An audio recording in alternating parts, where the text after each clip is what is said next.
ඉතින් කොහොමද මගේ 7 ශ්‍රේණී චූටි දුවේ පුතේ? අපි ඉන්නේ ඔබේ 7 ශ්‍රේණී ICT විෂයේ 5 වෙනි පාඩමේ 3 වන පාඩම් කොටසත් එක්ක. 5 වෙනි පාඩම අපේ ක්‍රමලේඛ සංවර්ධනය කියන පාඩම චූටි දුවල පුතාලට මතකයි. මං කලින් පාඩම් කොටස් දෙකම ආරම්භ කරනකොට මේ ක්‍රමලේඛ සංවර්ධනය ගැන යමක් කිව්වා. මම පුංචි කරුණක් කියලා පාඩමට එන්න. ඔබට මතක් කිරීමක් කරන්නේ. මේ ඔබ යන්නේ ප්‍රෝග්‍රෑම් කරන්න. අපි කියනවා ප්‍රෝග්‍රෑමර් කෙනෙක් වෙන්න පුළුවන් අනාගතේ කවදා හරි. ඒ කියන්නේ ඔබට පුළුවන් සමාගමක් ඔබේ නමින් හෝ ආරම්භ කරලා. එහෙම නැත්නම් ඔබ වෙනස් සමාගමක සේවයට ගිහිල්ලා එහි ඉඳන් වැඩසටහන් නිෂ්පාදනය කරන්න පුළුවන්. මොන වගේ වැඩසටහන්ද? පරිගණක වැඩසටහන්. software ක්‍රමලේඛ හදන්න පුළුවන්. ඔබට පුළුවන් වෙයි පුතේ ස්ටිව් ජොබ්ස් Apple සමාගම නිර්මාණය කර ස්ටිව් ජොබ්ස් මහතා වගේ ඔබටත් පුළුවන් වෙයි දැවැන්ත නිර්මාණයක් කවදා හරි කරන්න. ඔහුගේ Apple සමාගමට පරිගණක හැදුවා. ඒට මෘදුකාංගත් සකස් කරන්න ඔහු උත්සුක වුණා. ඔබටත් පුළුවන් දැවැන්ත මෘදුකාංග මෙහෙයුම් පද්ධති ඔබ ඉගෙන ගත්ත ඔබ දන්නවා මෙහෙයුම් පද්ධති ගැන මොනවද කියලා. ඔබේ රට වෙනුවෙන් ඔබේ රටට විදේශ විනිමය උපයන්න මේ චූටි දුවල පුතාලට කවදා හරි පුළුවන් දැවැන්ත අති සාර්ථක දැනට තියෙන Ubuntu Linux අපි කියන පුතේ Windows Mac මෙන්න මේ Apple මේ ඕනම පරිගණකයක ධාවනය කරන්න පුළුවන්. මේ දැන් මම කියපු ඕනම පරිගණක මෙහෙයුම් පද්ධතියකට වඩා සුවිශේෂී මෙහෙයුම් පද්ධතියක් නිර්මාණය කරන දක්ෂයෙක් හෝ දක්ෂ කණ්ඩායමක් මෙතන මා ඉදිරියේ ඉන්න පුළුවන්. ඔබට පුළුවන් අපේ රට අපේ මේ පුංචි රට තම ලස්සන තැනකට ගේන්න software industry එකේ ඉස්සරහට ගිහිල්ලා. software industry එක කියලා කියන්නේ මෘදුකාංග කර්මාන්තය. මේ මෘදුකාංග වෙළඳපොලේ ඉතා ප්‍රබල මෘදුකාංග නිෂ්පාදනය කරන්න පුළුවන් කවදා හරි. මම සුබ පතනවා වැඩේට. සුබ පතන ගමන් අපි ඔබේ පාඩමට. අපි කතා කරන්න යන්නේ පුතේ පුනර්කරණය ගැන. මොකක්ද මේ පුනර්කරණය කියන්නේ? මතක් කරගමු. අපි වැඩසටහන් කරනදී කතා කරා පුතේ ෆ්ලෝ chart. එහෙම නැත්නම් ගැලීම් සටහන් අඳිනක. ගැලීම් සටහන් නිර්මාණය කිරීම. මේ ගැලීම් සටහන් නිර්මාණය කිරීමේදී අපිට අවශ්‍ය වෙනවා පුතේ තාක්ෂණයන් 3ක්, ක්‍රමවේද 3ක්. මොකද්ද පුතේ? එකක් අනුක්‍රමය, sequence කියලා කියනවා. දෙක තේරීම, selections. 3 පුනර්කරණය එහෙම නැත්නම් repetition. මේකේ මොකක්ද වෙන්නේ දුවේ පුතේ? අපි කිව්වා කිසියම් පරිගණක වැඩසටහනක් තුළ පරිගණක වැඩසටහන වල උපදේශකයේත එහි ක්‍රියාවලිය ගලාගෙන යන දිශාව තීරණය කරන්නේ මේ මූලික පාලන ව්‍යුහ භාවිතයෙන්. ඒ මූලික පාලන ව්‍යුහයට අනුව. හොඳයි මම මතක් කරා. දුවේ පුතේ අපි බලමු සීක්වන්ස් එහෙම නැත්නම් අනුක්‍රමය කතා කරා. එකින් එකට පිළිවෙලට ගමන් කිරීම. දෙවෙනිට කතා කරා තේරීම, සිලෙක්ෂන්ස්. යම්කිසි කොන්දේසියක් තෘප්ත වීම හෝ නොවීම මත අපි එක් පසක් හෝ අනෙක් පස හෝ තෝරගන්නවා වැඩසටහන ක්‍රියාත්මක වීමට. ඒට තවත් යමක් එකතු වීමක් හා සමානයි පුනර්කරණය. ඔව් තව යමක් එකතු වීම හා සමානයි පුනර්කරණය. මොකක්ද පුතේ මෙතන තියෙන්නේ බලන්න. ඇල්ගොරිතමයක ඇති උපදෙස් එකක් හෝ කිහිපයක් නැවත නැවත ක්‍රියාත්මක වීම. ඇල්ගොරිතමයක ඇති උපදෙස් එකක් හෝ කිහිපයක් නැවත නැවත ක්‍රියාත්මක වෙනවා. චූටි දුවේ පුතේ අනුක්‍රමය කියන මූලික පාලන ව්‍යුහය තුලදී ඔබට මතකයි අපි යම්කිසි කේතයක් උපදෙසක් එක්වරක් ක්‍රියාත්මක කරා නැවත නැවත ක්‍රියාත්මක කරන්නේ නැහැ.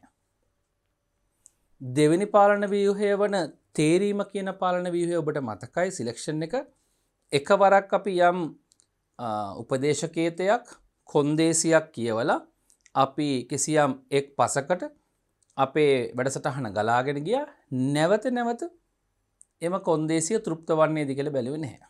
නමුත් මෙහි වෙනසක් තියෙනවා.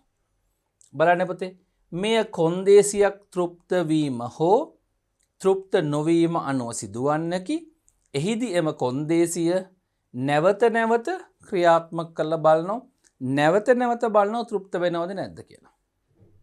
ඔව් මෙහිම අවස්ථාත් අපට එන්න පුළුවන් ප්‍රෝග්‍රෑමින් වලදී වැඩසටහන් කරන්නේදී යම් කිසි උපදේශකයේත නැවත නැවත ක්‍රියාත්මක වන අවස්ථා තියෙනවා. බලමු පුතේ ඉස්සරහට ගිහිල්ලා. ඊට කලින් බලමු මෙන්න මේ රූපය. මේ රූප සටහන ඔබේ පෙළ පොතේ තියෙනවා ICT. පෙළ පොතෙන් මම ගත්තේ. මෙතන තිබෙන්නේ පුතේ බලන්න යම් කිසි කාර්යයක් නැවත නැවත සිද්ධ වෙනවා. නැවත නැවත සිද්ධ වෙනවා. පැහැදිලි නේද? අපි මේක තවදුරටත් ගැඹුරට තේරුම් ගමු ඉස්සරහට ගිහිල්ලා. මෙන්න ඔබේ පොතේ තිබෙන උදාහරණය මම ගත්තා. කැටයක් පිරෙන තෙක් කාසි දැමීමේ අවස්ථාවක් ගත්තොත්. ඔබ දන්නවා සාමාන්‍යයෙන් අපි ටිල් බොක්ස් නැත්තම් කාසි එකතු කරන කැට අපි ගෙවල් වල පාවිච්චි කරනවා. කාසි දාලා මුදල් එකතු කරන්න පුරුදු වෙන්න. එම කාසි වලින් එම කැටය පිරෙන තෙක් මුදල් දානවා. මෙන්න මේක අවස්ථාවක් ගත්තොත් බලන්න පුතේ. ආරම්භය කාසි දැමීමට කැටයක් ගන්නවා. කැටයට කාසියක් දානවා. බලනවා පිරලද? නෑ. එහෙනම් ආයෙ කාසි දානවා. පිරිලද? නෑ. හෙට දවසෙත් දානවා. ඊළඟ දවසෙත් දානවා. මේ දවසට 3-4 සැරේ දානවා. දාන්නේ කැටයට කාසි දැමීම කියන මෙන්න මේ ක්‍රියාව සිද්ධ වෙන්නේ දුවේ පුතේ. මෙන්න මේ කොන්දේසිය තෘප්ත වීම මත හෝ තෘප්ත නොවීම මත. ඔව්. ඔව් කියලා වෙන්නත් පුළුවන් නෑ කියලා නොවෙන්නත් පුළුවන්. මොකක් හෝ පැත්තක්. තේරුම් ගන්න. කැටය පිරී ඇතිද? නැත. එහෙනම් තව කාසි දාන්න පුළුවන්. එතකොට මේක නැවත සිද්ධ වෙනවා. නිමාවට යන්නේ නැහැ. නිමාවට යන්නේ කොයි වෙලාවද පුතේ අවසන් වෙන්නේ? කැටය පිරී ඇද්ද? ඔව්. අන්න අවසන් වෙනවා. ඇයි ආයේ කාසි දාන්න බෑ? මොකටද පුතේ? කැටයට ආයේ කාසි දාන්න බෑ. ඒ නිසා මේ කැටයට කාසි දැමීම කියන ක්‍රියාව නැවත සිද්ධ වෙන්නේ නැහැ පුතේ. හරිද? එය නැවත සිද්ධ වෙන්න නම් කැටය පිරී නැතුව තියෙන්න ඕන. කැටය පිරී ඇතිද කියන කොන්දේසිය තෘප්ත වුණ ගමන් ප්‍රෝග්‍රෑම් එක නතර වෙනවා. බලන්න කලින් කියලා දෙනවා. යම් කොන්දේසියක් තෘප්ත වීම හෝ තෘප්ත නොවීම අනුවයි මේක සිද්ධ වෙන්නේ. තෘප්ත වීම චූටි දුවේ පුතේ තෘප්ත නොවීම. මොකක්ද තෘප්ත වෙනවා කියන්නේ? සිද්ධ වෙනවා. තෘප්ත නොවීම සිදු වෙන්නේ නැහැ. තෘප්ත නැත්තම් සන්තෘප්ත. හරි. බලන්න පුතේ මේක ඔබට දැන් හොඳට තේරුණා. මෙතෙන්දී මට මේ චූටි දුවල පුතාලට තව අමතර දෙයක් කියන්න ඕන. මේක හොඳට තේරුණාද බලන්න. කැටය පිරලද තියෙන්නේ? කැටය පිරී ඇද්ද කියලා අහන්නේ. නැත.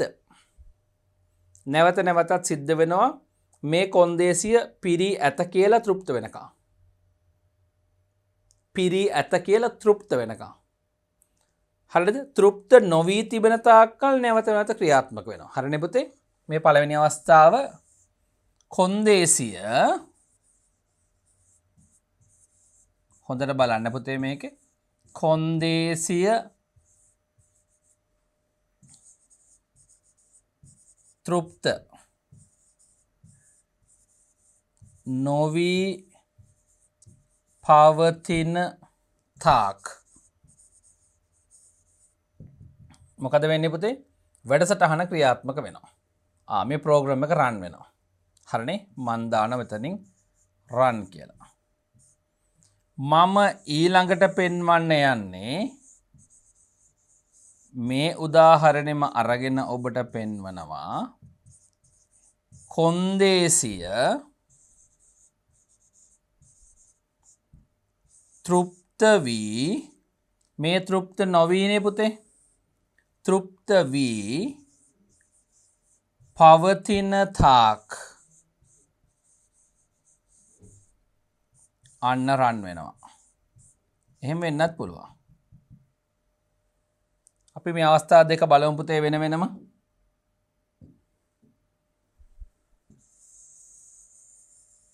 හරි මම මේ දෙක වෙන් කරා. දැන් මේ පළවෙනි අවස්ථාව මේ තියෙනවා. එන්න පුළුවන් ඊළඟ අවස්ථාව මොකද්ද පුතේ? එන්න පුළුවන් ඊළඟ අවස්ථාව තමයි මම ඔබට මෙතන පෙන්වන්නම්. කැටය පිරී ඇතිද කියලා නේ අහන්නේ. මම මේක වෙනස් කරනවා චූටි දුවේ පුතේ. මෙන්න මෙහෙම කන්ඩිෂන් එක. කැටය හිස්ද කියලා. හරි. කැටය හිස්ද කියලා අහනවා. කැටය හිස් නම් හිතන්න මෙන්න මෙහෙම කියලා. හරි. කැටය හිස් නම් පහළට මොකද වෙන්නේ පුතේ? මං ගන්නව නැත කියලා. මේ පැත්තට ගන්නව ඔව් කියලා. බලන්න පුතේ. කැටය හිස්ද? ඔව්. එහෙනම් මෙන්න පුතේ නැවත කාසි දාන්න පුළුවන්. තේරුණාද? කැටය හිස්ද? ඔව්. නැවත කාසි දාන්න පුළුවන්. කැටය හිස්ද? නෑ. එහෙනම් ඉවරයි. තේරුණාද පුතේ? කොන්දේසියක් තෘප්ත නොවී තිබෙන තාක්කල් නැත පැත්තෙන්. කොන්දේසියක් තෘප්ත වී පවතින තාක්කල් ඔව් දිශාවෙන්. කැටය හිස්ද? හිස් කියන කොන්දේසිය තෘප්ත වෙලා තියෙන්නේ. ඔව්. තෘප්තව පවතින තාක්කල් මෙය නැවත නැවත රන් වෙනවා. තේරුණාද චුටි දුවේ පුතේ? කොන්දේසිය තෘප්තව නොපවතින තාක්කල් මේ ක්‍රමයට ලිව්වොත් මේ නැවත නැවත රන් වෙනවා. මෙතන වෙනස් වෙලා තියෙන්නේ ඇත්තට මේ ප්‍රෝග්‍රෑමින් මොනවා කිව්වත් පුතේ භාෂාවක වචන වාක්‍ය වෙනස් වෙලා තියෙන නේද? හරි සරල දෙයක්නේ. කැටය පිරී ඇද්ද කියලාත් අහන්න පුළුවන්. කැටය හිස්ව පවතින්නේද කියලා අහන්නත් පුළුවන්. ඔව් කැටය හිස්ව පවතින්නේද නැත්නම් හිස්ද කියලා ඇහුවොත් ඔව්. එහෙනම් කැටයට කාසි දැමීම. කැටය හිස්ද? ඔව්. කැටයට කාසි දැමීම. කැටය හිස්ද? ඔව්. කැටයට කාසි දැමීම. කොන්දේසිය තෘප්ත වී පවතින තාක්කල්. හරි නේද? කලින් ස්ලයිඩ් එක බලන්න. යම් කොන්දේසියක් තෘප්ත වීම හෝ තෘප්ත නොවීම අනුව සිදුවන්නකි. පැහැදිලිද චුටි දුවේ පුතේ? මෙතන මම ඔබට හොඳ පැහැදිලි කිරීමක් කරා කියලා මම හිතනවා. ඔබට මේක සංකීර්ණ නෑ කියලා හිතනවා. ග්‍රේඩ් 7 චූටි දරුවෝ වුණාට ඔයාලා දැන් මේවා බොහොම තර්කානුකූලව හිතන්න පුළුවන්. යම් දරුවෙකුට පොඩි හෝ ගැටලුවක් ආවොත් අපේ මේ වීඩියෝ එක නැවත නැවත බලන්න. දෙතුන් වතාවක් බලනකොට ඔබට තේරෙනවා. මම ආයි කෙටි පැහැදිලි කිරීමක් කළා මෙතනින් ඉස්සරහට යනවා පුතේ.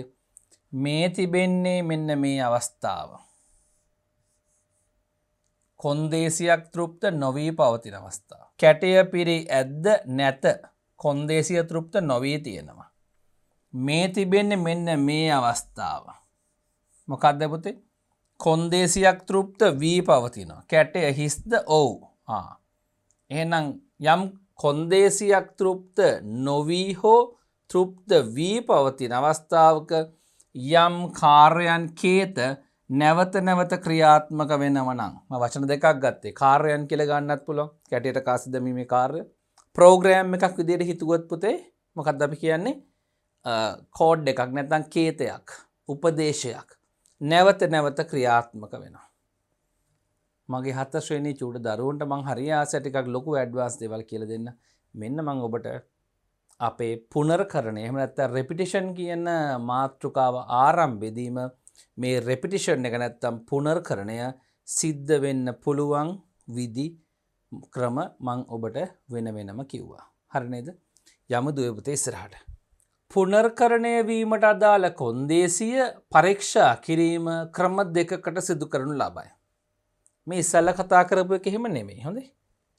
මේ කියන්නේ කොන්දේසිය තෘප්ත වීම හෝ නොවීම. හරි නේද?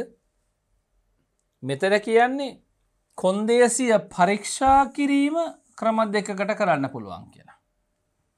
මොකද්ද පුතේ මේ ක්‍රම දෙක? එක්වරක් ක්‍රියාත්මක වීමෙන් පසු කොන්දේසිය පරීක්ෂා කරන්න පුළුවන්. එක්වරක් ක්‍රියාත්මක වුණාට පස්සේ ඒක ආයෙ ආයෙ ක්‍රියාත්මක වෙන්න නම් කොන්දේසිය බලනවා, පරීක්ෂා කරනවා. පුනර්කරණය ආරම්භ කිරීමට ප්‍රථම කොන්දේසිය පරීක්ෂා කරනවා. ඒ කියන්නේ එක්වරක්වත් ක්‍රියාත්මක වෙන්න කලින් ඉස්සෙල්ලම කොන්දේසිය බලනවා. තේරුණාද? ඔබට එකපාරටම පැහැදිලි චිත්‍රයක් එන්නේ නැති වෙයි. අපි ඉස්සරහට ගිහිල්ලා උදාහරණ දෙකක් අරගෙන බලමු. ඔබේ පෙළපොතේම මේකට හොඳ උදාහරණයක් තියෙනවා. මෙන්න ඒක. බලන්න පුතේ. පුනර්කරණය ආරම්භ කිරීමට ප්‍රථමයෙන් කොන්දේසිය පරීක්ෂා කිරීම. ඔන්න මම ඒක ගත්තා. පුනර්කරණය ආරම්භ කිරීමට කලින් කොන්දේසිය පරීක්ෂා කරනවා. මේ බලන්න පුතේ. ආරම්භ කරා වැඩසටහන. හරි. පෑනක් ගත්තා. මේ ක්‍රියාවක්. මෙන්න බලන්න. කොන්දේසිය පරීක්ෂා කරන ඉස්සෙල්ලම. මේ කොන්දේසිය මත ක්‍රියාත්මක වන්නේ කුමක්ද? මේ ඉහළ එකද පහළ එකද? මට කියන්න පුතේ. මේ කොන්දේසිය මත නැවත නැවත ක්‍රියාත්මක වෙන්නේ පෑනක් ගැනීමද ලිවීමද? මට කියන්න පුතේ. ලිවීම. එහෙනම් මේක තමයි පුතේ මේ කොන්දේසිය විසින් නැවත නැවත ක්‍රියාත්මක කරන කේතය. ප්‍රෝග්‍රෑම් කෝඩ් එකක් ඇතුළේ අපි කේතයක් කියලා කියනවා. කෝඩ් එක. ඒ කෝඩ් සෙට් එකේ එක කෝඩ් එකක්. හරිද පුතේ? හරි. පෑනක් ගැනීම කියන එක මේ බලන්න පුතේ එකවරයි සිද්ධ වෙන්නේ. මේ ඊතලයේ ගිහිල්ලා ආයි මෙතෙන්ට එකතු වෙන්නේ. පෑනේ තීන්ත තියෙනවද? ඔව් එහෙනම් ලියනවා. පෑනේ තීන්ත තියෙනවද? ඔව් එහෙනම් ලියනවා. මේක තමයි. මෙන්න මෙයා ලිවීම කියන මේ ක්‍රියාව තමයි නැවත නැවත සිද්ධ වෙන්නේ. එතකොට මේ කියන්නේ පුතේ පුනර්කරණය ආරම්භ කිරීමට ප්‍රථමයෙන් කොන්දේසිය පරීක්ෂා කිරීම පුනර්කරණය වන්නේ මෙන්න මෙයා. නැවත නැවත ක්‍රියාත්මක වන්නේ මෙන්න මෙයා. මෙයා කියන්නේ ලිවීම. ලිවීම නැවත නැවත සිද්ධ වෙන එක පටන් ගන්න කලින් ඉස්සෙල්ලම කොන්දේසිය තෘප්තද බලනවා. කොන්දේසිය මොකද්ද? පෑනේ තීන්ත තිබේද? ඔව්. කොන්දේසිය තෘප්තයි. මෙතෙන්දි මොකද්ද වෙලා තියෙන්නේ පුතේ? කොන්දේසිය තෘප්ත වී ඇති තාක් ඔන්න කතා කරන භාෂාවෙන් මං ලිව්වා. කොන්දේසිය තෘප්ත වී ඇති තාක් මේක නැවත නැවත මේ ලිවීම කියන කෝඩ් එක රන් වෙනවා. ලිවීම කියන කාර්ය සිද්ධ වෙනවා. පැහැදිලිද? ඒකයි මේ මෙන්න මේ කරුණු දෙක. මොන කරුණු දෙකද පුතේ බලන්න. එක්වරක් ක්‍රියාත්මක වුණාට පස්සේ කොන්දේසිය නැවත නැවත පරීක්ෂා කරනවා. මුලින්ම කොන්දේසිය පරීක්ෂා කරලා පස්සේ ක්‍රියාත්මක කරනවා. ඔක තමයි ක්‍රම දෙක. මොකද්ද පුතේ උඩින් කියන්නේ? එක්වරක් ක්‍රියාත්මක වීමෙන් පසු අන්න කොන්දේසිය පරීක්ෂා කරනවා. එක්වරක් හෝ ක්‍රියාත්මක වීමට පෙර ඉස්සෙල්ලම කොන්දේසිය පරීක්ෂා කරලා ඉන්නවා. මෙන්න මේක තමයි ක්‍රම දෙක. එයින් මේ දෙවෙනි ක්‍රමය මං ඉස්සෙල්ලා ගත්ත පුතේ. පුනර්කරණය ආරම්භ කිරීමට ප්‍රථමයෙන් කොන්දේසිය පරීක්ෂා කරනවා. පැහැදිලිද දුවේ පුතේ? මම හිතනවා ඔයාලට මේක හොඳට පැහැදිලි කියලා. හරි. අපි යමු ඉස්සරහට මේකත් මෙහෙම ඔළුවේ තියාගෙන. මෙන්න පුතේ දෙවෙනි එක මම අර ලයිස්තුවේ පළවෙනි තිබිච්ච එක එක්වරක් ක්‍රියාත්මක වීමෙන් පසු කොන්දේසිය පරීක්ෂා කරනවා. අර උදාහරණමයි ගත්තේ. බලන්න. පෑනක් අරන් තීන්ත තියෙන තාක්කල් ලිවීම. තීන්ත තියෙනවද නැහැ? තීන්ත ඉවරුනාම නතර වෙනවා. ඒකම අරන් තියෙනවා. මේ උදාහරණයටම ඔබේ පොතේ තියෙන උදාහරණය මම මේ ගත්තේ පුතේ. බලන්න. එක්වරක් ක්‍රියාත්මක වීමෙන් පස්සේ තමයි කොන්දේසිය පරීක්ෂා කරලා අවශ්‍ය වුණොත් නැවත නැවත ක්‍රියාත්මක කරන්නේ. බලන්න ආරම්භය සිද්ධ වෙනවා, පෑනක් ගැනීම සිද්ධ වෙනවා. මේ දෙන්නම නැවත රන් වෙන්නේ නැහනේ. මෙන්න මෙයා නැවත රන් වෙනවා මේ. මේ බලන්න නැවත රන් වෙනවා. මේක කියන්නේ මොකද පුතේ? පෑනේ තීන්ත ඉවරද? නැත. කලින් එක බලන්න. පෑනේ තීන්ත තිබෙනවාද? ඔව්. ඔව්. කොන්දේසිය තෘප්ත වෙලා තියෙනවා. මේකද පුතේ? පෑනේ තීන්ත ඉවරද? නැත. හරි නේද? රයිට්. පෑනේ තීන්ත ඉවර නැහැ. එහෙනම් මෙන්න පුතේ නැත. එහෙනම් ආයෙ ලියනවා. මුලින්ම බලන්න පුතේ. ආරම්භ වෙලා පෑනක් අරන් එක සැරයක් ලියනවා. ඒ කියන්නේ පුතේ එක්වරක් ක්‍රියාත්මක වීමෙන් පසුව තමයි මෙන්න ක්‍රියාත්මක වෙලා ලිවීම කියන එක ඊට පස්සේ තමයි මෙන්න මේ කොන්දේසියට එන්නේ. පැහැදිලිද ඔය පුතේ?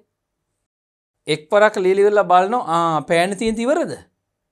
ඉවර නෑ. එහෙනම් ආයෙ ලියමු. ආයෙ ලියන්න පුළුවන්. ආයෙ ටිකක් ලියලා බලනවා පෑනේ තියෙන ඉවරද? නෑ ඉවර නෑ. එහෙනම් ආයෙ ලියන්න පුළුවන්.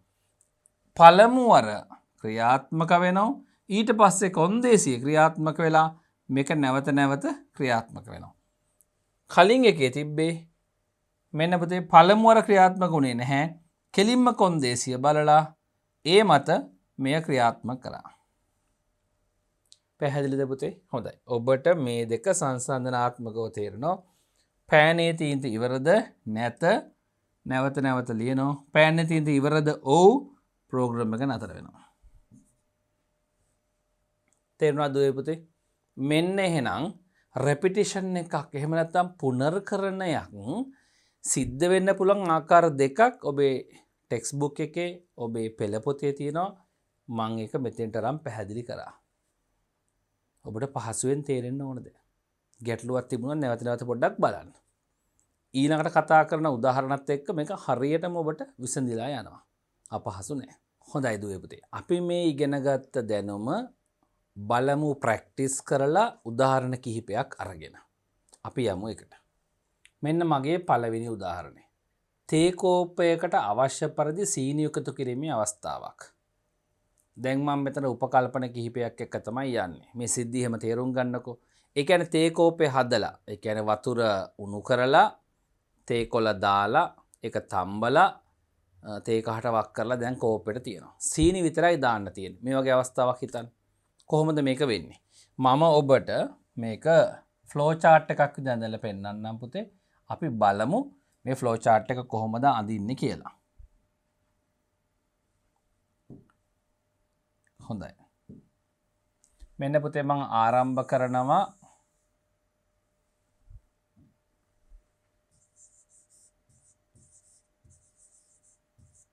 ආරම්භය. මේ ආරම්භය ඊට පස්සේ බලමු. හරි. මට අවශ්‍යයි හිස.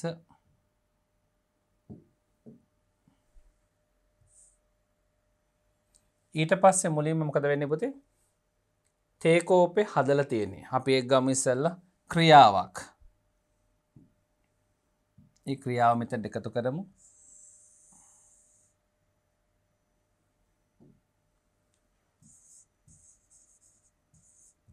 තේ කෝප්පය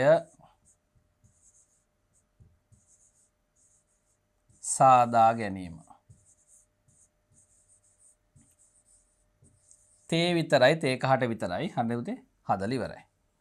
ඊට පස්සේ දැන් මම මේකට සීනි එකතු කරන්න යනවා. මට පොඩ්ඩක් කියන්න.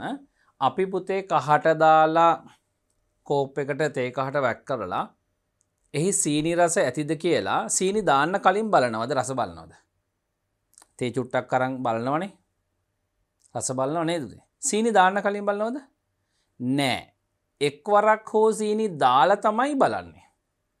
දැන් මම මේ කියන කාරණේ තේරුම් ගන්න. එක්වරක් හෝ සීනි ටිකක් දාලා දිය කරලා බලනවා. ඇද්ද? අන්න මදි කියලා හිතෙයි සමහරට. එක්වරක් හෝ දාලා. හරිද පුතේ? පළවෙනි වර දාන සීනි දිය කරනවා, බලනවා බීලා සීනි මදි, නැවත සීනි දානවා, දිය කරලා රස බලනවා, මදි, නැවත සීනි දානවා. මේක නෙවෙයි පුතේ. අපි මෙහෙම කරනවද? තේ කෝපේ හදලා අරගෙන සීනි දාන්න නැතුව සීනි රස ඇද්ද බලනවද මෙහෙම? නෑ. ඒ කියන්නේ ඔබට මම කලින් කියලා දුන්නෝ මෙන්න මේ ක්‍රම දෙකෙන් මොන ක්‍රමයේද මෙතන පාවිච්චි කරන්න ඕන? බලන්න ක්‍රම දෙක. එක්වරක් ක්‍රියාත්මක වීමෙන් පසු කොන්දේසිය පරීක්ෂා කිරීමේ ක්‍රමයද? පුනර්කරණය ආරම්භ කිරීමට ප්‍රථමයෙන් කොන්දේසිය පරීක්ෂා කිරීමද? මේ දෙකෙන් මොකද දුවේ පුතේ? ඔව් ඔබ හරියටම කියනවා. මොකද පුතේ? මේ උඩ එක තෝරන්න ඕන. එක්වරක් ක්‍රියාත්මක වීමෙන් පසු අන්න කොන්දේසිය පරීක්ෂා කරනවා. මෙතන තියෙන්නේ එක්වරක්වත් ක්‍රියාත්මක වීමට පෙර කොන්දේසිය පරීක්ෂා කිරීම. අපේ උදාහරණට අනුව නම් එක්වරක් හෝ සීනි දාලා රස බලලා තමයි ඒ කොන්දේසිය දිගටම ක්‍රියාත්මක කරන්න ඕන රස ඇති වෙනකම්. මේකට අනුව නම් පුතේ මොකද්ද? සීනි දාන්න කලින්ම රස බලනවා, කොන්දේසිය චෙක් කරලා බලනවා මේ රස ඇතිද කියලා. එහෙම කරන්නේ නෑනේ අපි. හරි. එහෙනම් අපි යමු ඉස්සරහට අපි හිටි තැනට. තේ කෝප්පය සාදගත්ත පුතේ. මොකද්ද මෙතන වෙන්නේ? එක්වරක් හෝ ක්‍රියාත්මක කරලා බලන්න ඕන මේ ක්‍රියාව. එහෙනම් මෙතෙන්ට අපි ගන්නවා පුතේ. මෙතන ලියනවා මං සීනි එකතු කිරීම. මොකටද පුතේ? තේ කෝප්පෙට. හොඳේ. හරි. සීනි එකතු කිරීම. හරි. තේ කෝප්පේ හදලා තියෙනවා. දැන් සීනි එකතු කරා. සීනි එකතු කරලා එක දිය කරලා බලනවා. දිය කරලා බලලා දිය කරලා ඉවරලා එක බලනවා රසද කියලා. එහෙනම් ඒක තමයි කොන්දේසියනේ. මෙන්න කොන්දේසිය. මේක තුල මම ලියනවා පුතේ මොකක්ද ලියන්නේ? සීනි රස ඇතිද?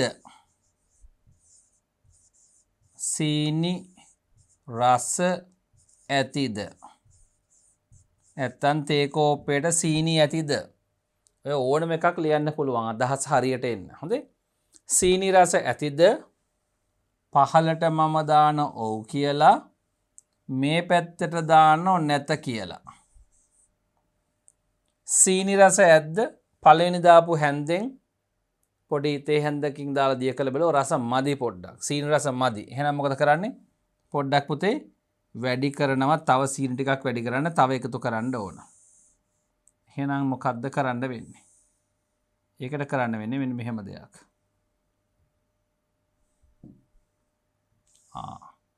දැන් තේරුණාද මොකද වෙන්නේ? ආයෙත් සීනි එකතු කරනවා.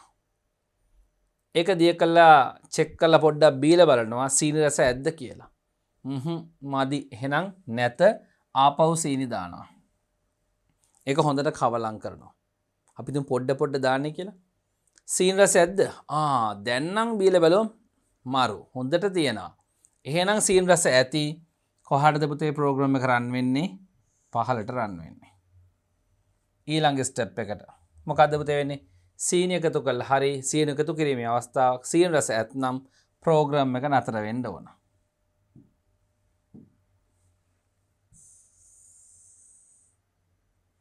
මේකට අපි කියනවා නිමාව නැත්තම් අවසානය කියලා.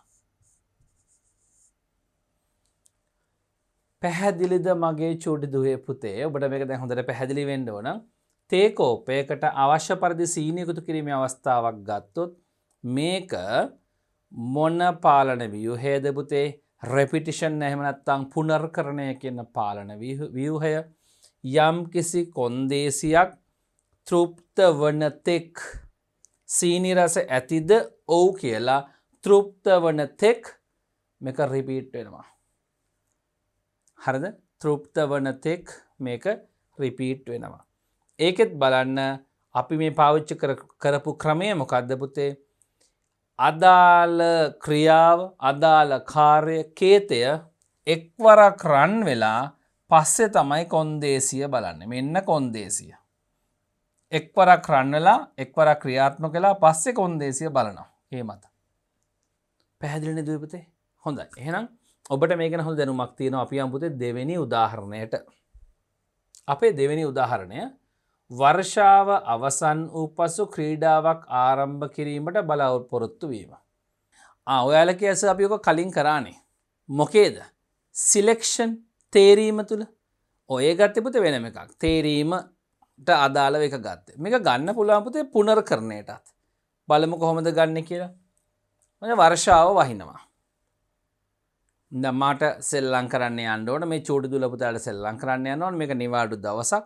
අපි කම සෙනසුරාදා හවස ඉරි දවස සෙල්ලම් කරන්න ඕන. ළමයි සෙල්ලම් කරන්න ඕන. සෙල්ලම් කරනකොට තමයි මේ සිරුර මාංශ පේශිය ඇතුළු සියලු කොටස් හොඳට වැඩ කරනවා. මනසත් හොඳට සංවර්ධනය වෙනවා. හැකියාවන් වර්ධනය වෙනවා සෙල්ලම් කරන දරුවෝගේ. සෙල්ලම් නොකරන දරුවන්ට වඩා සෙල්ලම් කරන දරුවෝ සෞඛ්‍ය සම්පන්නයි. හරි හොඳයි. අපි යමු පාඩමට. දුවේ පුතේ දැන් මෙන්න අපි ගත්ත උදාහරණය වර්ෂාව තියෙනවා. අපි ජනේල ගාඩලා බලන් ඉන්නවා. ජනේල ගාවට එනවා වැස්ස ඉවරද? ආයි ගිහලා වැඩක් කරගන්නවා. ටිකකින් ආයෙල ජනේලෙන් බලනවා වැස්ස ඉවරද? ඒත් නෑ. ආයි ගිහලා වැඩක් කරගන්නවා ආපහු එනවා වැස්ස ඉවරද? ඒත් නෑ. ආපහු ගිහිල්ලා ආපහු වෙලා ආයි බලනවා. මම ඔබට මේ රංගපාලම් පෙන්නනවා මේක. වැස්ස ඉවරයි. හරි අපි සෙල්ලම් කරන්න යන් කියලා බැට් බෝල් අරන් එලට බහිනවා. මොකක්ද උනේ පුතේ? නැවත නැවත සිද්ධ වුණා. කොන්දේසිය නැවත නැවත ක්‍රියාත්මක වෙනවා. මොකද කොන්දේසිය තෘප්ත වන තෙක් හෝ තෘප්තව පවතින තාක්කල් ඕන පැත්තකට මේක ලියන්න පුළුවන්. මම ගත්තේ වැස්ස වහිනවද? ඔව්. තෘප්තව පවතින තාක්කල්. වැස්ස වහිනද? ඔව් වහිනවා. කොන්දේසිය තෘප්තයි.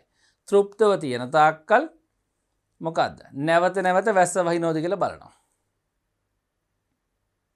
වැස්ස වැහැල ඉවර නම් අන්න ඊළඟ එක සිද්ධ වෙනවා. මොකද්ද?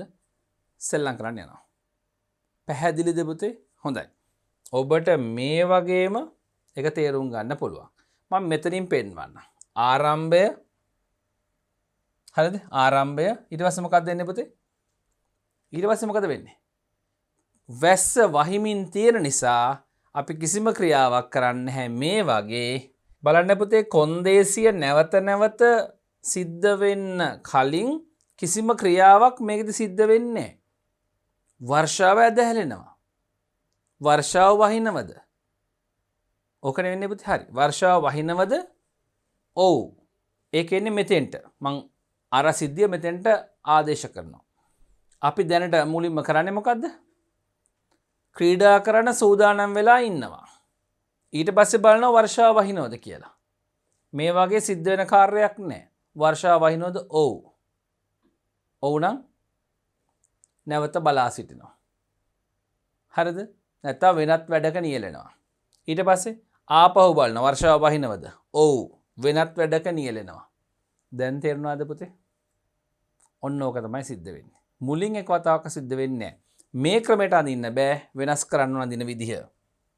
අපි ඇඳලා බලමු පුතේ. මට ඉඩක් ඕන මේකට. වර්ෂාව අවසන් වූ පසු ක්‍රීඩාවක් ආරම්භ කිරීමට බලාපොරොත්තුවෙන් ඉන්න දරුවෙකුගේ මේ සිද්ධිය ගන්න. මෙන්න පුතේ ආරම්භය.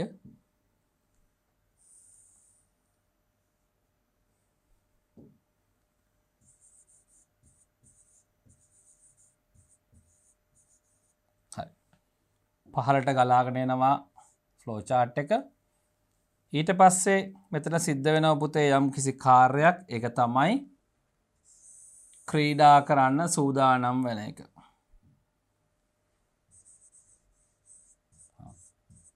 ක්‍රීඩා කිරීමට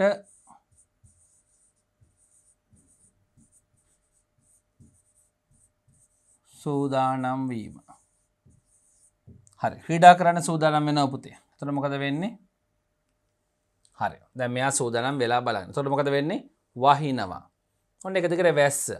ක්‍රීඩා කිරීමට සූදානම් වුණා මිසක් කොන්දේසියට අදාළව කිසිම දෙයක් ක්‍රියාත්මක වුණාද? නැහැ. එකපාරට මෙතන එන්නේ පුතේ මොකද්ද? කොන්දේසිය. අර කලින් එකට වඩා වෙනස් වෙනවා. මේ බලන්න පුතේ. කොන්දේසියයි එන්නේ. කොන්දේසිය තුල බලනවා පුතේ. වැස්ස වහිනවද? වැස්ස වහිනවද? වැස්ස වහිනවද? ඔව්. මම මේ පැත්තට ගන්නවා. මේ පැත්තට නැත. හරි බලමු. දැන් කොහොමද පුතේ මේක එන්නේ? වැස්ස වහිනවද? ඔව්. එතකොට මේ වැස්ස වහිනවද? ඔව් කියලා මෙන්න මේ පැත්තෙන් ගියාම ඇත්තට මොකද වෙන්නේ? වැස්ස වහිනවනම් අපි පොඩ්ඩක් බලාගෙන ඉන්නවා. හරි. මෙන්න ක්‍රියාව පුතේ. මෙන්න මේ පුනර්කරණයට අදාළ ක්‍රියාව. මම මෙතන ලියනවා බලා සිටීම නැත්නම් වෙනත් වැඩක නියැලීම. ඔය කැමති එකක් දාන්න. බලා සිටීම එහෙම නැත්නම් වෙනත් වැඩක නියැලීම. හරිද? වැස්ස වහිනද? ඔව්. බලා සිටීම. ඒකල මොකද කරන්නේ පුතේ? බලා සිටීම පැත්තෙන් නැවත බලනවා වැස්ස වහිනවද කියලා.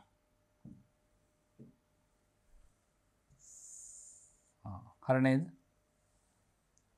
පැහැදිලිනේ? ඔබ ලියද්දි පුතේ මෙහෙම සම්බන්ධ වෙන ලියන්න. හොඳද පුතේ? අඳින්න එහෙම. වැස්ස වහිනවද? ඔව්. එහෙනම් බලා සිටීම. නැවතත් ආපහු වැස්ස වහිනවද? ඔව්. බලා සිටීම. මෙන්න වැස්ස වහිනකම්ම බලාගෙන ඉන්නවා. වැස්ස වහිනවද? නැත. ඒ කියන්නේ වැස්ස පායලා. එහෙනම් මොකද වෙන්නේ පුතේ? අපට පුළුවන් ක්‍රීඩා කරන්න යන්න. මේ පැත්තට ගන්නවා. ක්‍රියාව මොකද්ද? ක්‍රීඩා කිරීම.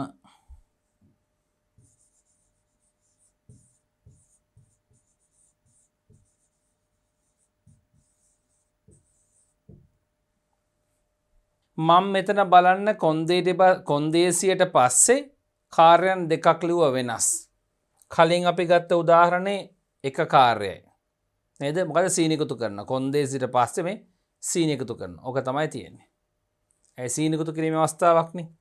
මෙතන වැස්ස අවසන් වූ පසු ක්‍රීඩා කරන්න බලාපොරොත්තුවෙන් සූදානම් වෙනවා. වැස්ස වහිනවද බලනවා. ඔව් තාම වහිනවා. එහෙනම් බලාගෙන ඉන්නවා. වැස්ස වහිනවද බලනවා. ඔව් තාම වහිනවා බලන් ඉන්නවා. ආයි වැස්ස වහිනවද බලනවා. නැත. ඒ කියන්නේ වැස්ස වැහලා ඉවරයි. මොකද වෙන්නේ? අපි බලන් ඉන්නේ ක්‍රීඩා කරන්න යනවා.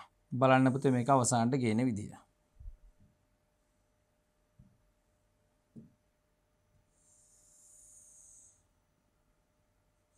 හරි. හරි. මෙන්න පුතේ අවසානය.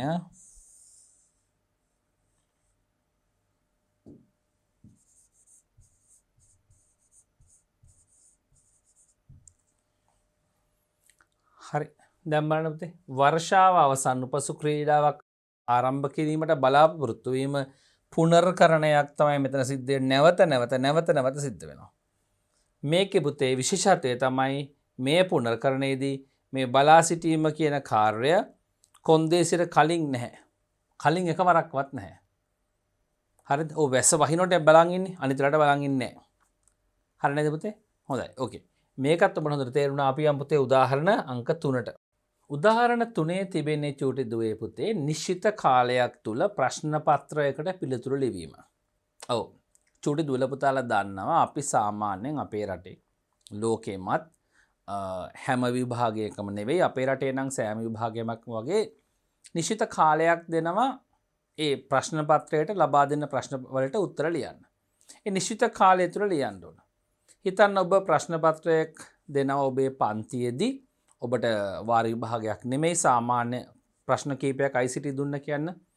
ඔබට කියන විනාඩි 15කින් මේ ප්‍රශ්න තුනට උත්තර ලියන්න කියලා. ඔබ ලියන්න පටන් ගන්නවා පළවෙනි ප්‍රශ්න ලියන ටික වෙලාව බලනවා. තව වෙලාවක් තියෙනවා. ඒක ඉවර කරලා බලන වෙලාව තව වෙලාවක් තියෙනවා. දෙවෙනි ප්‍රශ්නෙත් ලියන්න පටන් ගන්නවා. ප්‍රශ්නෙට උත්තර ලියන්න පටන් ගන්නවා. ඒක ලියලා ඉවරුණාම බලනවා වෙලාව තව තියෙනවද? ඔව් තියෙනවා. එහෙනම් තුන්වෙනි ප්‍රශ්නෙට උත්තර ලියන්න පටන් ගන්නවා. තව ළමෙක් පළවෙනි ප්‍රශ්නෙට උත්තර ලියලා වෙලාව බලනකොට වෙලාව තියෙනවා. දෙවෙනි ප්‍රශ්නෙට උත්තර ලියනවා. ඒක ලියලා තව වෙලාව තියද බලනවා වෙලාව නැහැ නවත්තනවා. මෙන්න මේ සිද්ධිය පුතේ අපි බලමු ඇල්ගොරිතමයක් තුලට ගලපන්න බලමු ඇල්ගොරිතමයක් තුලට අරගන්න බලමු ඇල්ගොරිතමය අපි ෆ්ලෝ chart එකේ පෙන්නමු. හරිද? ෆ්ලෝ chart එකක් විදිහට ගැලීම් සටහනක් විදිහට පෙන්නමු. මෙතෙන්දි දුවේ පුතේ මට අවශ්‍යයි ඔබේ මතකය පොඩ්ඩක් බ්‍රෂ් අප් කරලා ගන්න. අපට පාවිච්චි කරන්න වෙන්නේ පුනර්කරණය එහෙම නැත්නම් රෙපිටිෂන් එකේ අර ක්‍රම දෙකෙන් මොන ක්‍රමයේද? අර ක්‍රම දෙක කිව්වේ කොන්දේසියට කලින් එක්වරක් හෝ ක්‍රියාව සිද්ධ වෙන අවස්ථාවද මෙතෙන්ට ගන්න වෙන්නේ. කොන්දේසියට කලින් එක්වරක්වත් ක්‍රියාව සිද්ධ වෙන්නේ නැතුව මුලින්ම කොන්දේසිය සිද්ධ වෙලා එය තෘප්ත වෙනෝ නම් ක්‍රියාව සිද්ධ වෙන අවස්ථාවක්ද ගන්න වෙන්නේ. හිතන්න මං කිය උදාහරණයක් නෝ. ඔව් ඔබ හරියට හිතන්නේ නැති. අපට මෙතෙන්දි ගන්න වෙන්නේ පුතේ කොන්දේසිය ක්‍රියාත්මක වෙන්න කලින් කොන්දේසිය මැන බලන්න කලින් තෘප්තද නැද්ද කියලා බලන්න කලින් එක්වරක් හෝ ක්‍රියාව සිද්ධ වෙන අවස්ථාව. තේරුණාද? මම ඔබට ආපස්සට ගිහින් පෙන්වන්නම්.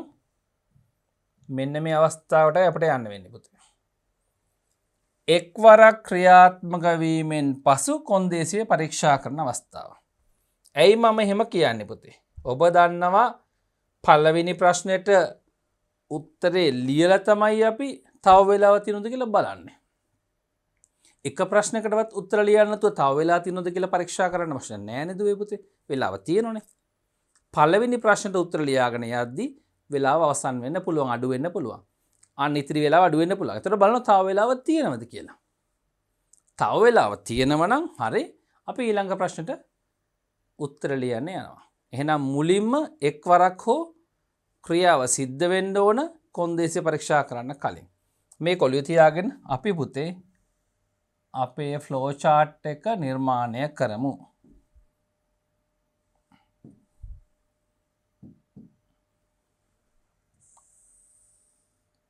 ආරම්භය ගමු පුතේ.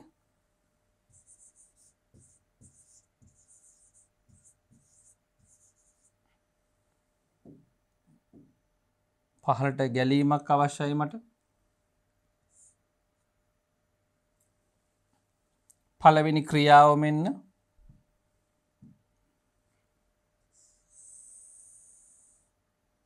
මොකක්ද ක්‍රියාව? පිළිතුරු ලිවීම.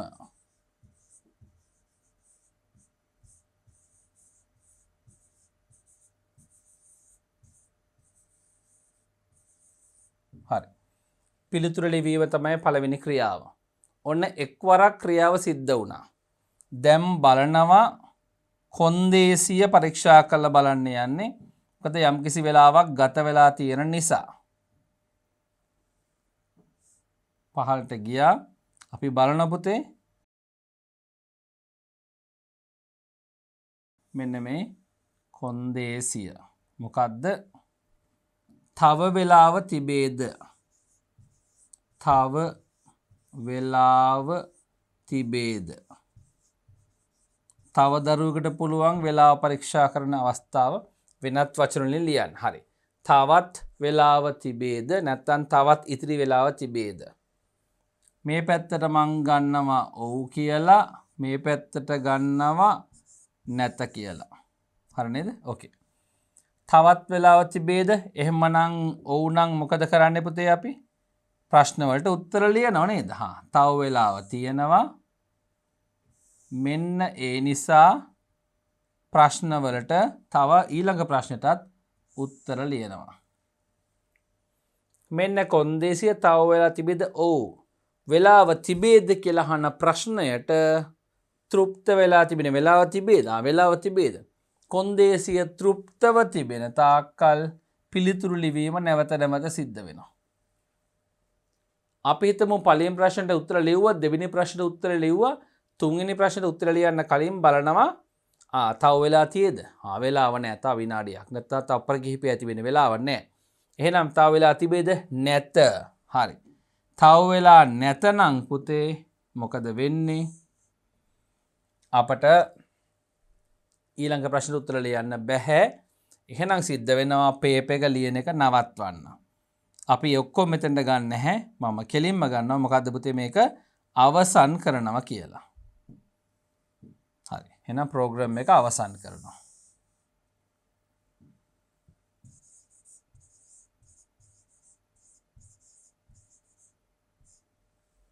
හරි නේද පුතේ?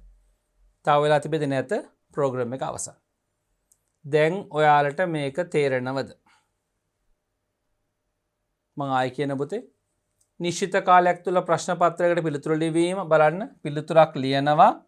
කොන්දේසිය පරීක්ෂා කරන්න කලින් එක්වරක් ක්‍රියාව සිද්ධ වෙනවා. තව වෙලාව තියෙද බලනවා. ඔව් නම් මෙන්න පිළිතුරු ලියනවා. ආයෙ බලනොත් ටිකකින් එකක් ලියලා තව වෙලාව තියෙනවද කියලා ඔව් නම් මෙන්න නැවත පිළිතුරු ලියනවා.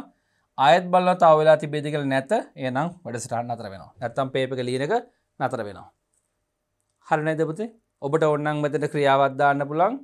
ප්‍රශ්න පත්‍රයේ පිළිතුරු ලිවීම නතර කිරීම කියලා. ක්‍රියාවක් විදිහට. එච්චර ලොකු ඔච්චර අවශ්‍ය නැහැ.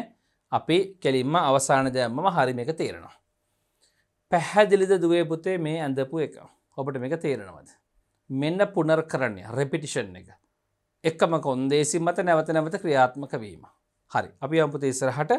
අපි යන උදාහරණ අංක 4ට. උදාහරණ අංක 4 තියෙනවා ආසනවල ප්‍රමාණයට පමණක් බස් රථයට මගින් නංවා ගැනීම. ඔව් ඔබ දන්නවා වාහනවල මේ විශේෂයෙන් මගී ප්‍රවාහන බස් රථවල ආසන ප්‍රමාණයට විතරයි සාමාන්‍ය මිනිස්සු අරගෙන යන්නේ. නමුත් අපේ රටේ ඉරඩා වෙනස් ඔබ දැකලා තියෙනවා ආසන ප්‍රමාණයට වඩා මගින් අරන් යනවා.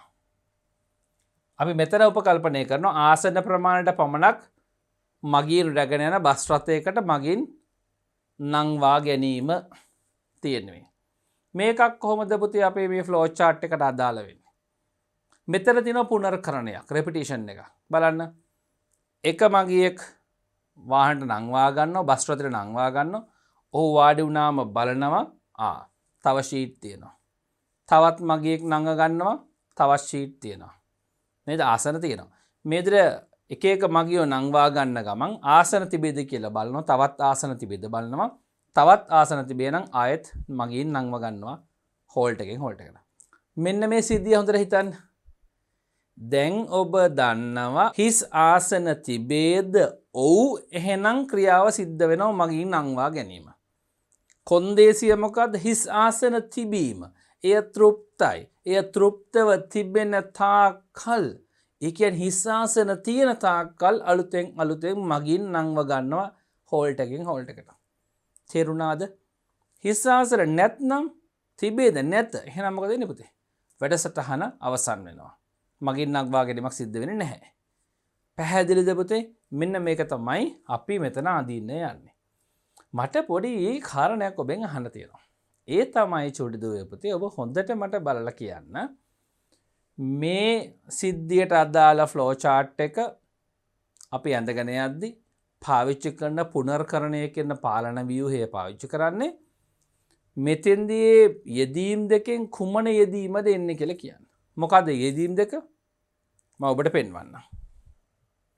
එක්වර ක්‍රියාත්මක වීමෙන් පසු කොන්දේසිය පරීක්ෂා කිරීමද පුනර්කරණය ආරම්භ කිරීමට ප්‍රථමයෙන් කොන්දේසිය පරීක්ෂා කිරීමද. අපේ සිද්ධිය කොහොමද පුතේ? පළවෙනි මගියා බස් රථයට නංවා ගැනීම ඉස්සෙල්ලම කරනවා. ඒ කරලා තමයි ආයෙත් ආසන හිස් ආසන තිබේද බලන්නේ. එක මගියෙක්වත් නංව ගන්නේ නැතුව හිස් ආසන තිබේද බලන්න ඕනේ නෑනේ. කොහොමත් බස් එක හිස් කියලා දන්නවා. එහෙනම් මේ ෆ්ලෝ chart එක අඳින්නේ මේ ඇල්ගොරිතම් එක ෆ්ලෝ chart එකක් බවට පත් කරන්නේ පුතේ මෙන්න මේ උඩ තියෙන ක්‍රමයට අනුව. එක්වරක් ක්‍රියාත්මක වීමෙන් පසු තමයි කොන්දේසිය පරීක්ෂා කරන්නේ. මොකක්ද එක්වරක් කියලා කියන්නේ? මොකක්ද එක්වරක් ක්‍රියාත්මක වෙනවා කියන්නේ පුතේ? එක මගියෙක් නංව ගන්නවා. ඊට පස්සේ බලන කොන්දේසිය තවත් ආසන තියෙනවද හිස් ආසන? ඔව් එහෙනම් ඊළඟ මගියත් නංව ගන්නවා. ආයිත් බලන හිස් ආසන තිබේද? ඔව් තවත් මගියෙක් නංව ගන්නවා. හරි නේද පුතේ? ඔන්න ඔහොමයි කරන්නේ. පහළ ක්‍රමයට කරන්න අවශ්‍ය නැහැ. ඒ කියන්නේ එක්වරක්වත් ක්‍රියාත්මක නොකර අපි කොන්දේසිය පරීක්ෂා කරන්නේ නැහැ මෙතෙන්දී. හරි අපි යමු ඉස්සරහට. හොඳයි පුතේ ආසනවල ප්‍රමාණයට පමණක් බස් රථයට මගින් නංවා ගැනීම මම මේක දැන් ඔබත් එක්ක සාකච්ඡා කරමින් අඳින්නයි යන්නේ.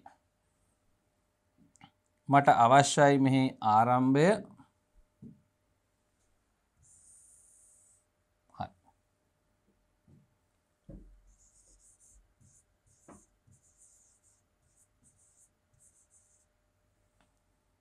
පහළට ගලා එනවා පුතේ. පළවෙනි ක්‍රියාව සිද්ධ වෙනවා මුලින්ම. මොකක්ද ක්‍රියාව දුවේ පුතේ? බස් රථයට මගින් නංවා ගැනීම. එක් මගියකෝ කිහිප දෙනෙක් ඉස්සෙල්ලා නංව ගන්නවා. අපි ගන්නවා මෙහෙම පුතේ. මගින් නංවා ගැනීම. හරි. ඊට පස්සේ ප්‍රෝග්‍රෑම් එක යනවා ඉස්සරහට. දැන් තමයි බලන්නේ කොන්දේසිය තෘප්තද කියලා.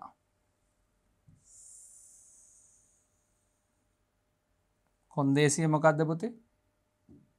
මොකද්ද කොන්දේසිය? හිස් ආසන empty sheets තියනවද බලන්න. empty seats තියනවද බලන්න. හිස් ආසන පවතීද? ඔව් හිස් ආසන පවතීද? මං ගන්නවා මේ පැත්තට ඔව් කියලා, මේ පැත්තට ගන්නවා නැත කියලා. හිස් ආසන පවතිනෝ නම් මොකද කරන්නේ චූටි දුවේ පුතේ? නැවත මගින් නංව ගන්න පුළුවන්. එහෙනම් අපි ඒක මෙතන සටහන් කරලා ඉමු.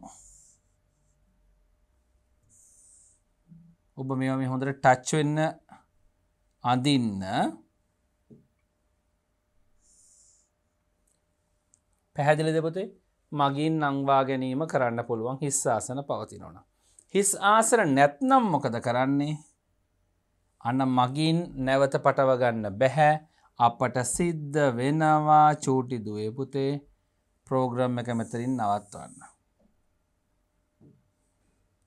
නිමාව එහෙම නැත්නම් අවසානය. හරිම සරලයිනේ. බලන්න රෙපිටිෂන් එක ලස්සනට සිද්ධ වෙන හැටි. මම ඔන්න මේ වර්ග එක කියන්නේ චුටි දුල පුතලා වරද ගන්න එපා. ඒක මෙහෙම අල්ලගන්න එක හරි වටනවා. අපි තව එකක් බලමු නේ පුතේ. අපිට හොඳ දැනුමක් හදාගන්න පුළුවන් එතකොට. උදාහරණ 5 තිබෙන්නේ පුතේ 10ට අඩු සංඛ්‍යා සියල්ල තෝරා ගැනීම කියලා. මෙතන ටිකක් දිග සිද්ධියක් මම කෙටියෙන් කියනවා. සංඛ්‍යා සමූහයක් යම් තැනක තිබෙනවා චුටි දුවේ පුතේ. සංඛ්‍යා සමූහයක්. එයින් අහම්බු ලෙස අපි සංඛ්‍යා අරගන්නවා. හිතන්න අපි සංඛ්‍යා බලලා ලියා ගන්නවා කියලා. යම් සංඛ්‍යාවක් පළවෙනි කියවලා බලනවා. දෙවෙනි කියවලා බලනවා. අන්න ඒක හිතන්න. නැත්තම් පළවෙනි සංඛ්‍යාව ලියලා බලනවා. ඔය ඕනම ආකාරයක් හිතන්න. සංඛ්‍යා සමූහයකින් සංඛ්‍යා තෝරා ගැනීම හිතන්නකෝ. ඔබට ඇස් වලින් බලලා තෝරන්නත් පුළුවන් නේ. හොඳයි. මෙහෙම සංඛ්‍යා සමූහයක් තියෙනකොට ඒකෙන් තෝරගන්න ඕන 10ට අඩු ඒවා විතරයි. 10ට අඩු ඉලක්කම් ටික විතරයි තෝරගන්න ඕන. හරි නේද? රයිට්. කොහොමද මේක අපි කරන්නේ? මම මෙතන පොඩි ඉඩක් හදා ගන්න ඕන. අපි ඇඳලා බලමු පුතේ මේක ලස්සනට. මේක තරමක් වෙනස් එකක්.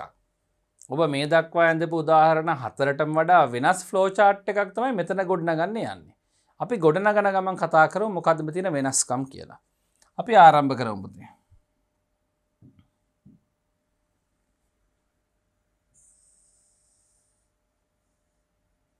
හරි.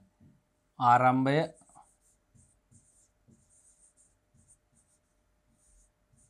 හරි. ඊට පස්සේ මම පහලට ගැලීමක් පෙන්නනවා පුතේ. ඊට පස්සේ ක්‍රියාවක් තියෙනවා. මොකද්ද මේ ක්‍රියාව?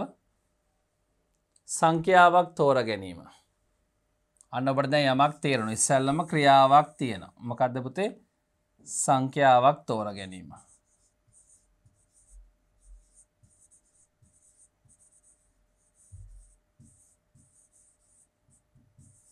තෝරා ගැනීම. හරි. සංඛ්‍යාවක් තෝරගන්න. ඊට පස්සේ තමයි දුවේ පුතේ අපට තීරණ ගැනීමක් එන්නේ. ඔව් පළවෙනි සංඛ්‍යාව තෝරාගත්ත මෙන්න යත් එක අපිට එනවා තීරණ ගැනීමක්. මොකද්ද තීරණ ගැනීම? මෙයා 10ට අඩුද? තෝරගන්නේ මොකක්ද පුතේ? සංඛ්‍යාව මේ සංඛ්‍යාව කුඩාද 10ට වඩා? මෙන්න question mark. ඔන්න කෙටියෙන් ලියුවා. ඔබට තේරෙනවා මොකද්ද? සංඛ්‍යාව කුඩායි නම් 10ට වඩා. මේ අහන්නේ සංඛ්‍යාව කුඩාද 10ට වඩා? ඔව්. අපි මේ පැත්තට ගමු ඔව්. මේ පැත්තට මං ගන්නවා නැත කියලා. හරි. සංඛ්‍යාව 10ට වඩා කුඩා නම් මොකද අපි කරන්නේ? හරි. ඒ සංඛ්‍යාව අපි ප්‍රතිදානය කරනවා. පෙන්නනවා මෙන්න මෙහෙම සංඛ්‍යාවක් තෝරගත්ත 10ට කුඩා සංඛ්‍යාවක් තියෙනවා කියලා. ඒක අපි ලියන පුතේ සංඛ්‍යාව ප්‍රතිදානය කියලා.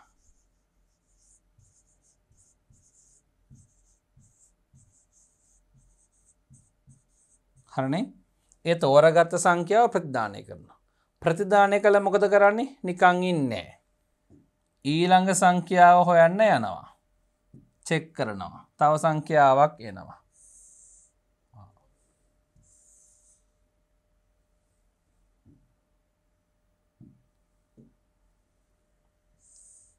පැහැදිලිද? පළමු සංඛ්‍යාව තෝරගත්ත අර ගොඩෙන් ගත්තා. ඒක 10ට අඩුද බැලුවා. ඔව්. එහෙනම් ඒක ප්‍රතිදානය කරා 10ට අඩු සංඛ්‍යාවක් වශයෙන් පරිගණක තිරයක නම් තිරේ තියෙනවා. ඊට පස්සේ ඊළඟ සංඛ්‍යාව තෝරගන්න ගියා. ඒ පැත්ත හරි. දැන් නැත පැත්ත මොකද වෙන්නේ පුතේ? හරි. මම එකක් කියන්නම්. නැත පැත්තේ වෙන්නේ ආපු පළමු සංඛ්‍යාව අපි කියමු 11 කියලා උදාහරණයක් වශයෙන් 10ට වඩා අඩුද? නෑ. එහෙනම් මොකද වෙන්නේ? ඒක අපි අමතක කරලා ඊළඟ සංඛ්‍යාව ගන්න වෙනවා නේද? මෙන්න අපි ආයේ ගන්නවා දුවේ පුතේ ඊළඟ සංඛ්‍යාව. හරිද? 10ට අඩු සංඛ්‍යාවක් නෙමිනම් වැඩක් නෑ ඊළඟ සංඛ්‍යාව ගන්න. මෙහෙම කිහිපවරක් මේක නැවත නැවත පුනර්කරණය වෙනවා 10ට අඩු සියලු සංඛ්‍යා ප්‍රතිදානය කරනකම්. ඒ කරලා පුතේ මේක නතර වෙනවා.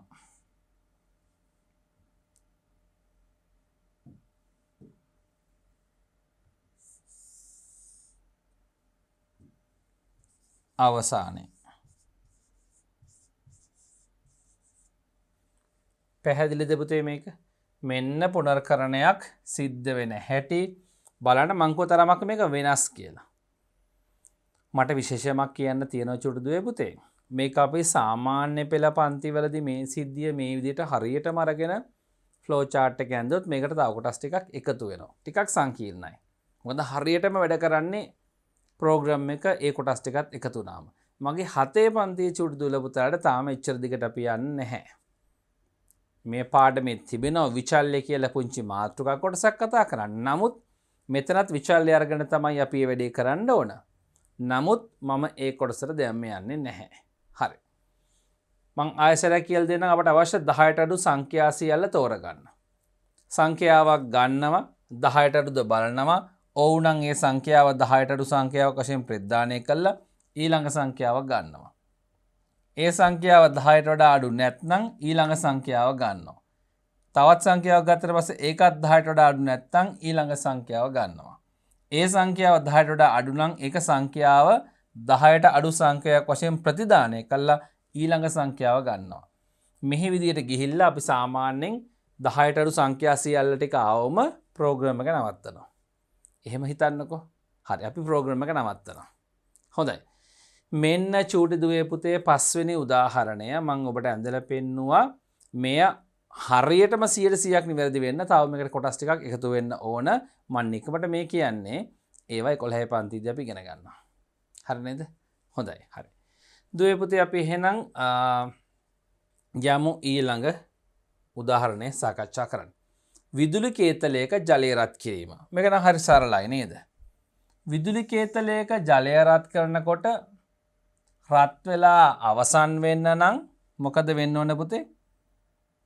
රත් වීම නතර වෙන්න ඕනනේ. එහෙමනේ.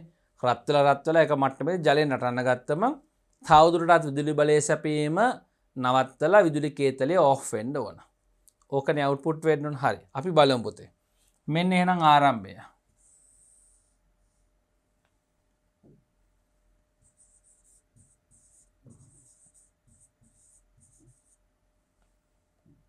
මොකද වෙන්නේ බලන්න ආරම්භයෙන් පස්සේ මුලින්ම වෙන්නේ විදුලි කේතලයක ජලය රත් කරගන්න අපි ජලය දාලා විදුලි කේතලය ඔන් කරන්න ඕනේ ස්විච් එක ඔන් කරන්න ඕන. හරි.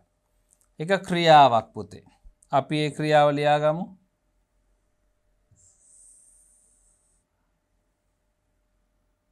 අපි ලියන පුතේ ස්විචය ක්‍රියාත්මක කිරීම.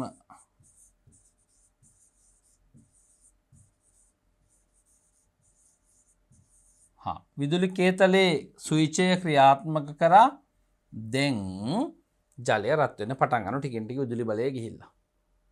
හරිද? ටික වෙලාවක් රත් වුණාම සාමාන්‍යයෙන් අපි හිතුව මේ විදුලි කේතලේ තියෙනවා සෙන්සර් එකක්. මොකද්ද පුතේ? සෙන්සර් එකක් සංවේදකයක්. ඒ උෂ්ණත්ව සංවේදකයක් නැත්නම් තාප සංවේදකයක්. මේ සංවේදකය බලනවා දැන් උෂ්ණත්වය කොච්චරද? දැන් උෂ්ණත්වය කොච්චරද? මේ ගාන. එහෙම ගිහිල්ලා විදුලි කේතලේ ජලය නටන උෂ්ණත්වයට ආවට පස්සේ ජලය නටන්න පටන් ගන්නවා. අන්නේ වෙලාවට මේක අක්‍රිය කරන්නයි ඕන. නැවත නැවත බලමින් ඉන්නව උෂ්ණත්වය කීයද කියලා. මේක තමයි රෙපිටිෂන් එක පුනර්කරණය. අපි උපකල්පනය කරනවා මේ සෙන්සර් එකක් සංවේදකයක් තිබෙන විදුලි කේතලයක් කියලා. එහෙම හිතන්නකෝ. හරි දුවේ පුතේ. එතකොට ස්විච් එක ක්‍රියාත්මක කරලා ඔන් කරපු ගමන්ම බලනවද ජලය රත් වෙලාද කියලා? ඔව් ටික වෙලාවක් ගියාම බලනවා නේද? හරි. අපි කොහොමද මේක හදාගන්නේ පුතේ? ආරම්භ කරා ස්විච් එක ක්‍රියාත්මක කරාම විදුලි කේතලේ ජලය රත් වෙන්න පටන් ගන්නවා. හරිද? දැන් ස්විච් එක ක්‍රියාත්මක කරලා ටිකකින් බලන්න ඕන මොකද්ද පුතේ? ජලය රස්නෙට සෙල්සියස් අංශක 100ට රත් වෙලාද කියලා. ඔන්න ඕකනේ බලන්න ඕන. හරි. එහෙනම් මෙන්න පුතේ අපේ කොන්දේසිය. මම මෙහෙම ලියනවා. ජලය 100යි සෙල්සියස් අංශක ප්‍රමාණයට රත් වීද ඒ ප්‍රමාණයට රත් වෙලාද කියලා බලනවා. බලන්න පුතේ ජලය 100 සෙල්සියස් අංශක 100 ප්‍රමාණයට රත් වීද මේ පැත්තට ගන්නවා මං ඔව් කියලා. මේ පැත්තට ගන්නව නැත කියලා. සෙල්සියස් අංශක 100ට තවම රත් වෙලා නැහැ. එහෙමනම් මොකද වෙන්නේ? තවත් රත් වෙන්න ඕනනේ. ඒකනේ වෙන්න ඕන. එහෙනම් මං ක්‍රියාවක් ගන්නවා පුතේ. මෙතන ක්‍රියාවක් අපිට දාන්න ඕන නිසා ක්‍රියාවක් පෙන්නනවා. රත් වීමට ඉඩ හැරීම. මොකද අපි වෙනත් යමක් කරන්නේ නැහැ නේද? රත් වීමට ඉඩ හැරීම.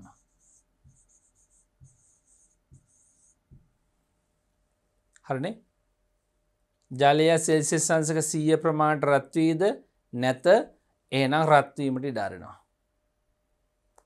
ඉඩ හැරලා මොකද කරන්නේ පුතේ? ටිකකින් ආයෙ බලනවා මොකද්ද? රත් වෙලාද සෙල්සියස් අංශක 100ට කියලා. ඔව් එහෙමනම් මොකද කරන්නේ?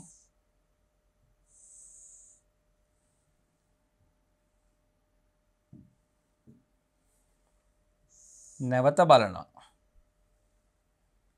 ජලය සෙල්සියස් අංශක 100 ප්‍රමාණයට රත් වෙලාද බලන්න. එයාට මෙන්නේ. ඔයාට මේක මෙතෙන්ට දාන්නත් පුළුවන් චුඩුදුවේ පුතේ. කැමති නම් මේක මෙන්න මෙතෙන්ට එකතු කරන්නත් පුළුවන්. පැහැදිලිද? මෙන්න මෙහෙම කරලා ඔන්න ඔහම ගන්නත් පුළුවන්. පැහැදිලිද? පුළුවන්. මෙතෙන්ට උනත් මෙතෙන්ටත් ගන්න පුළුවන්. අපි සාමාන්‍යයෙන් මෙන්න මෙහෙම තමයි අදින්නේ. හරිද? බලන්න පුතේ. සුවිචය ක්‍රියාත්මක කරා ජලය සෙල්සියස් අංශක 100 ප්‍රමාණයට රත් වීද නැත. එන රත් වීමට ඉඩ හැරියා. ආයෙත් ටිකකින් බලනවා. හරිද පුතේ? ඕකේ. අපි කියමු එහෙම කීප වතාවක්ම සිද්ධ වෙලා ජලය සෙල්සියස් අංශක 100 ප්‍රමාණයට රත් වුණා කියලා. එහෙනම් ඔව්. මොකද වෙන්නේ පුතේ? ජලය සෙල්සියස් අංශක 100 ප්‍රමාණයට රත් වුණොත් ඔව් මේ පැත්තටයි ගමන් කරන්නේ. තවදුරටත් රත් වීමට ඉඩ අරින්නේ ස්විචය අක්‍රිය කරන්න ඕන. එහෙනම් පුතේ ඒක ක්‍රියාවක් මම මේ පැත්තට ගන්නවා.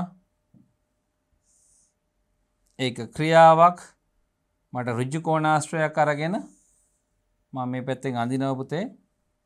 ස්විචය අක්‍රිය කිරීම.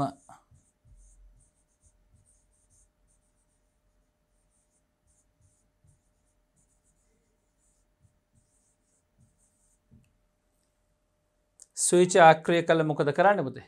ප්‍රෝග්‍රම් එක නතර වෙන්නත් ඕන. කොහොමද පුතේ ප්‍රෝග්‍රම් එක නතර වෙන්නේ මට කියන්න. ඔව් මෙහෙම පහලට ගිහිල්ලා ප්‍රෝග්‍රම් එක නතර වෙන්න පුළුවන්. ඔබට දැන් තේරෙනවා. අක්‍රිය වුණාට පස්සේ ප්‍රෝග්‍රම් එක නතර වෙන්න ඕන. මෙන්න පුතේ නතර වීම. දැන් අවසානයේ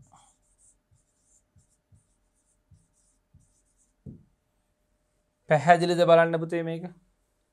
මම ආයෙසර කියන්නම්. විදුලි කේතලයක ජලය රත් වීම ගත්තොත් එහි විස්තරාත්මක කොටසක් තමයි මේ අරන් තියෙන්නේ. ස්විචය ක්‍රියාත්මක කරා ටික වෙලාවක් ගියාම බලනවා ජලය සෙල්සියස් අංශක 100 ප්‍රමාණයට රත් වුණාද කියලා. හරිද පුතේ? රත් වුණාද බලනවා. නෑ. රත් වීමට ඉඩ හරිනවා. ආයි බලනවා. නෑ. රත් වීමට ඉඩ හරිනවා. ආයි බලනවා. නෑ. රත් වීමට ඉඩ හරිනවා. ආයේ බලද්දි රත් වීමට ඉඩ ඇරියම ජලය සෙල්සියස් අංශක 100 ප්‍රමාණයට රත් වෙලාද? ඔව්. අන්න ස්විච් එක අක්‍රිය කළා ප්‍රෝග්‍රෑම් එක නවත්තනවා. පැහැදිලිද පුතේ? මේ පැත්තෙන් ප්‍රෝග්‍රෑම් එක නතර වෙන්න ඕනේ නැහැ කියලා ඔයාලට තේරෙනවා. මොකද සෙල්සියස් අංශක 100ට රත් වෙලා ජලය නටන්න ගත්තම තමයි මේ ඉලෙක්ට්‍රික් කෙටල් එක නතර වෙන්නේ. එහෙනම් ස්විච් එක අක්‍රිය කළා තමයි නතර වෙන්නේ. පැහැදිලිද පුතේ මේක? මේ ටිකක් වෙනස් මම මේ ගන්නේ ගොඩක් එකිනෙක වෙනස් ෆ්ලෝ චාට් ඔබට මේ ගන්නේ පුනර්කරණය යටතේ. මේක ඔබ පහසුවෙන් තේරුම් ගන්න නැති කියලා හිතනවා. අපි යමු පුතේ ඊළඟ එකට. ඊළඟ 7 වෙනි එක වායු සමීකරණ යන්ත්‍රයක උෂ්ණත්වය පාලනය. අපි කලින් එකට මේක ගොඩාක් සමානයි. අපි ඒ නිසා මේක ඉක්මනට අඳිමු පුතේ. පහසුවෙන් අඳින්න පුළුවන් එකක්. මෙන්න මගේ ආරම්භය.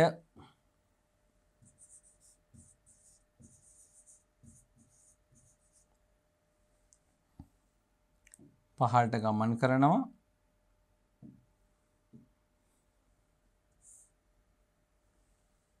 හරිනේද? වායු සමීකරණ යන්ත්‍රයක උෂ්ණත්වය පාලනය කරන්න ඕන. වායු සමීකරණ යන්ත්‍රයක මේ සමස්ත යන්ත්‍රික ක්‍රියාකාරීත්වය නෙවෙයි පුතේ උෂ්ණත්වය පාලනය කිරීම කොටස විතරයි මේ කතා කරන්නේ. ඒ කියන්නේ වායු සමීකරණ යන්ත්‍රය ක්‍රියාත්මකව තියෙනවා. උෂ්ණත්වය බලනවා. උෂ්ණත්වය වැඩි වෙන්න යන්ත්‍රය නැවත ක්‍රියාත්මක වෙලා වාතය සිසලනය කරනවා. උෂ්ණත්වය ගොඩාක් අඩු වෙලා එයාට දීපු ලිමිට් එක පැන්නොත් එයා ස්වයංක්‍රීයවම අක්‍රිය වෙනවා. තේරුණාද? මම මේ කියන්නේ උදාහරණයක් වශයෙන් ගත්තොත් අපි කියනවා 18ට සෙල්සියස් අංශක 18ට උෂ්ණත්වය තියලා තිබ්බොත් අපේ AC මැෂින් එකේ සෙල්සියස් අංශක 18ක් වෙනකන් නැවතත් බලමින් වායු සමීකරණ යන්ත්‍රය ක්‍රියාත්මක වෙනවා.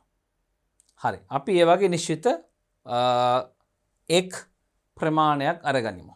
හරි. ආරම්භය පුතේ මුලින්ම පුතේ ක්‍රියාවක් එනවා ආරම්භය. අපි උපකල්පනය කරනවා වායු සමීකරණ යන්ත්‍රය ඔන් එකේ තියෙන්නේ. මොකද ඔබට මේක ටිකක් ලොකු වෙන නිසා මම පුළුවන් තරම් සරල කරන්න බලන්නේ චූටි දුවේ පුතේ. වායු සමීකරණ යන්ත්‍රය ඔන් එකේ තියෙන ස්විච් ඔන් තියෙන්නේ. එතකොට වායු සමීකරණ යන්ත්‍රයේ මේ උෂ්ණත්ව පාලනය කොටස විතරයි මට කතා කරන්න ඕනේ.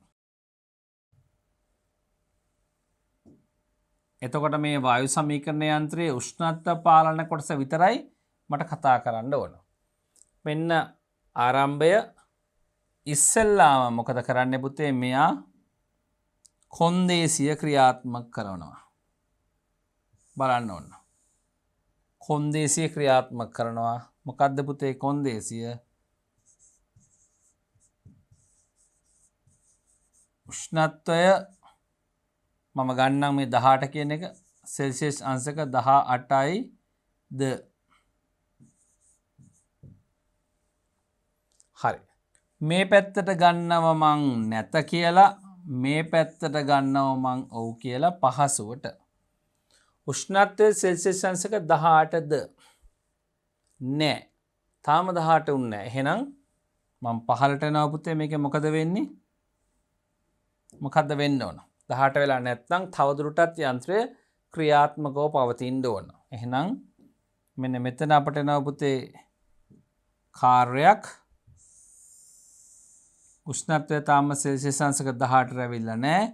එහෙනම් යන්ත්‍රය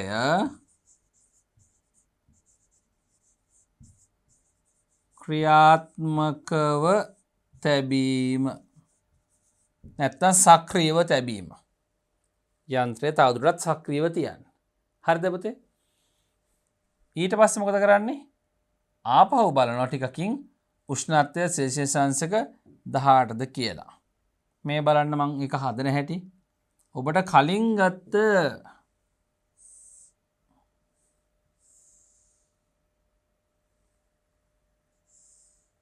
හොඳයි. ඔබට කලින් ගත්ත ෆ්ලෝ chart එක මතක් වේවි.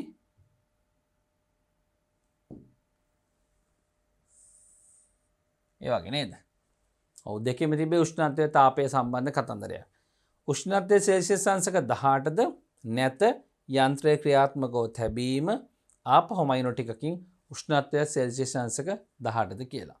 මේවට පුතේ තව ටිකකින් මයිනෝ කියන්නේ මේකට මේ තව එකතු කරන්න කැලේ තියෙනවා ග්‍රේඩ් 7 දරුවනේ ඔබ පුංචි ළමයි ඔබට මං සරලවයි මේ අත්‍යවශ්‍ය ටික ගන්න. හරි. එතකොට පුතේ නැවත බලනවා උෂ්ණත්වය 18ද? නෑ. තාමත් යන්ත්‍ර ක්‍රියාත්මකව තියෙනවා. ඔහොම බලද්දී උෂ්ණත්වය අන්න 18ට ආවා. 18ද? ඔව්. එහෙනම් මොකද වෙන්න ඕන? යන්ත්‍රයේ 18ට උෂ්ණත්වය ගෙනල්ලා තියෙනවා. තවදුරටත් ක්‍රියාකාරී වුණොත් 17 16 වගේ අඩු වෙනවා. ඒ නිසා මොකද කරන්න පුතේ? යන්ත්‍රයේ ක්‍රියාකාරීත්වය නතර කරන්න ඕන. මෙතන යන්ත්‍රය ක්‍රියාත්මකව තැබීම, මෙතන වායු සමීකරණ යන්ත්‍රය අක්‍රිය වීම. අක්‍රිය වීම නැත්නම් අක්‍රිය කිරීම. ඔන්න ලියුවා. හරි නේද පුතේ? මේ පැත්තෙන් ප්‍රෝග්‍රෑම් එක නතර වෙන්නේ නැහැ. ප්‍රෝග්‍රෑම් එක නතර වෙන්නේ චූටි දුවේ පුතේ මෙන්න මේ පැත්තෙන්.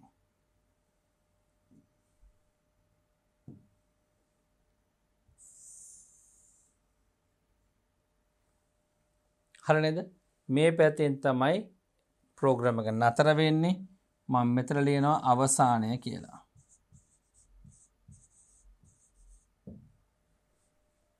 හොඳයි චූටි දුවේ පුතේ එන්න උදාහරණ 7ක් අපි සාකච්ඡා කරා වායු සමීකරණ යන්ත්‍රයේ උෂ්ණත්වය පාලනය මම ටිකක් වෙනස් මේවා ඔබට ගේනවා ටිකක් එහාට හිතන්නත් වෙනවා උපකල්පන එක්ක චූටි දුවේ පුතේ මතක තියාගන්න ආරම්භය කරා මෙතෙන්දී බලන්න පුතේ කිසියම් කේතයක් ක්‍රියාත්මක වෙලා නෙවෙයි කොන්දේසිය ක්‍රියාත්මක වෙන්නේ කොන්දේසිය පරීක්ෂා කරන්න කලින් අපි කේත ක්‍රියාත්මක කරන එකක් නෙමෙයි මේ. ඉස්සෙල්ලා කොන්දේසිය පරීක්ෂා කළා ඊට පස්සේ තමයි කාර්ය සිද්ධ වෙන්නේ.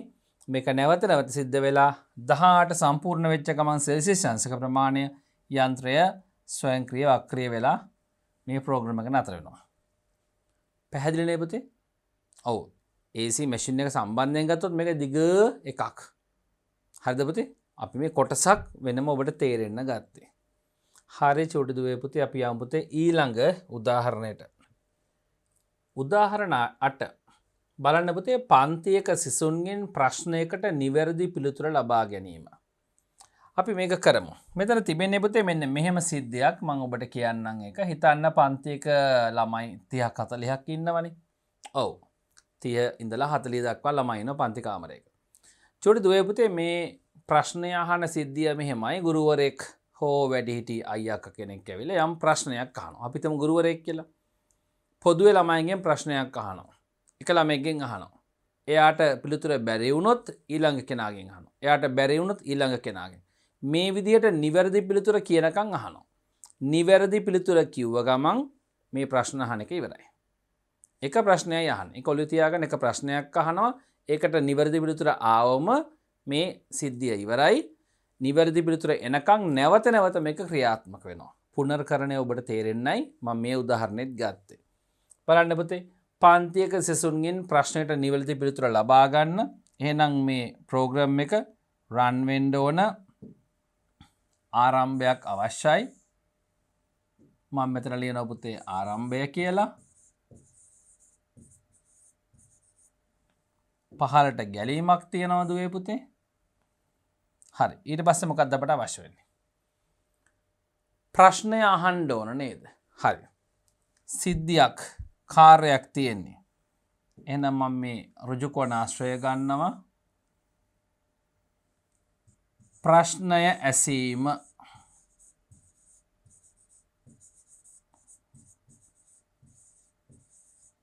හරි. ප්‍රශ්නය අහුවම මොකද වෙන්නේ පුතේ? ළමයි උත්තර දෙනවා. හරිද? ළමයි උත්තර දීම මේ සිද්ධිය ඇතුළේ අපි ගන්න නෑනේ. අපේ ප්‍රෝග්‍රෑම් එක තමයි මේ දුවන්නේ. හරි. අපේ වැඩසටහන අපේ ප්‍රෝග්‍රෑම් එක දුවද්දී ප්‍රශ්නය අහනවා ළමෙක් උත්තරයක් දෙනවා. රයිට්? ලැබෙන පිළිතුරට අනුව තමයි පිළිතුර නිවැරදිද නැද්ද කියලා අපි බලන්නේ. එහෙනම් ඊළඟ කාර්යය මොකද්ද පුතේ? ප්‍රශ්නය අහනවා පිළිතුරක් ලැබෙනවා.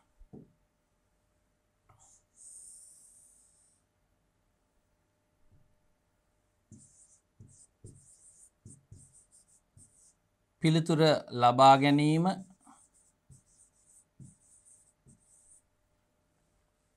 රයිට් පිළිතුර ලබා ගත්තට පස්සේ අපි බලනවා අන්න අපට දැන් එනවා පුතේ තීරණ ගැනීමක්. මොකක්ද එන තීරණ ගැනීම? පිළිතුර නිවැරදිද කියලා. පිළිතුර නිවැරදිද? හරිද? මේ පැත්තට මං ගන්නවා ඔව් කියලා, මේ පැත්තට මං ගන්නවා නැත කියලා. දැන් ඔයාලට යම් අදහසක් ඇවිල්ලා ඇති මේ ඔව් සහ නැත කොයි පැත්තටද මොන වෙලාවට මොන සිද්ධියද කොයි පැත්තටද ගන්න ඕන කියලා. අපි පහසු අනුවයි ගන්න පුතේ. ඒක මේ විදිහට භාවිතාව අනුවෙන් තමයි හුරු වෙන්නේ ඔබට. ඔබ මේව නැවත නැවත ලියන්න හුරු වෙනවා. හරි. ආරම්භ කරා ප්‍රශ්නය ඇහුවා ඒකට දාලා පිළිතුර ලබා ගත්තා. පිළිතුර නිවැරදිද කියලා බලනවා. පිළිතුර නිවැරදි නම් මොකද වෙන්නේ පුතේ? එහෙනම් කිසි ගැටලුවක් නැහැ. මේ ප්‍රෝග්‍රෑම් එක මෙතනින් නතර වෙන්නයි අවශ්‍ය.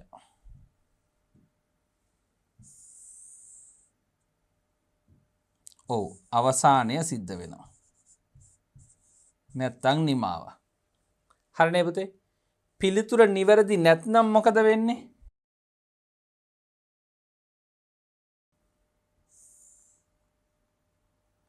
එහෙමනම් ඒ ප්‍රශ්නය නැවත අහනවා. ඊළඟ ළමයකින් අහනවා.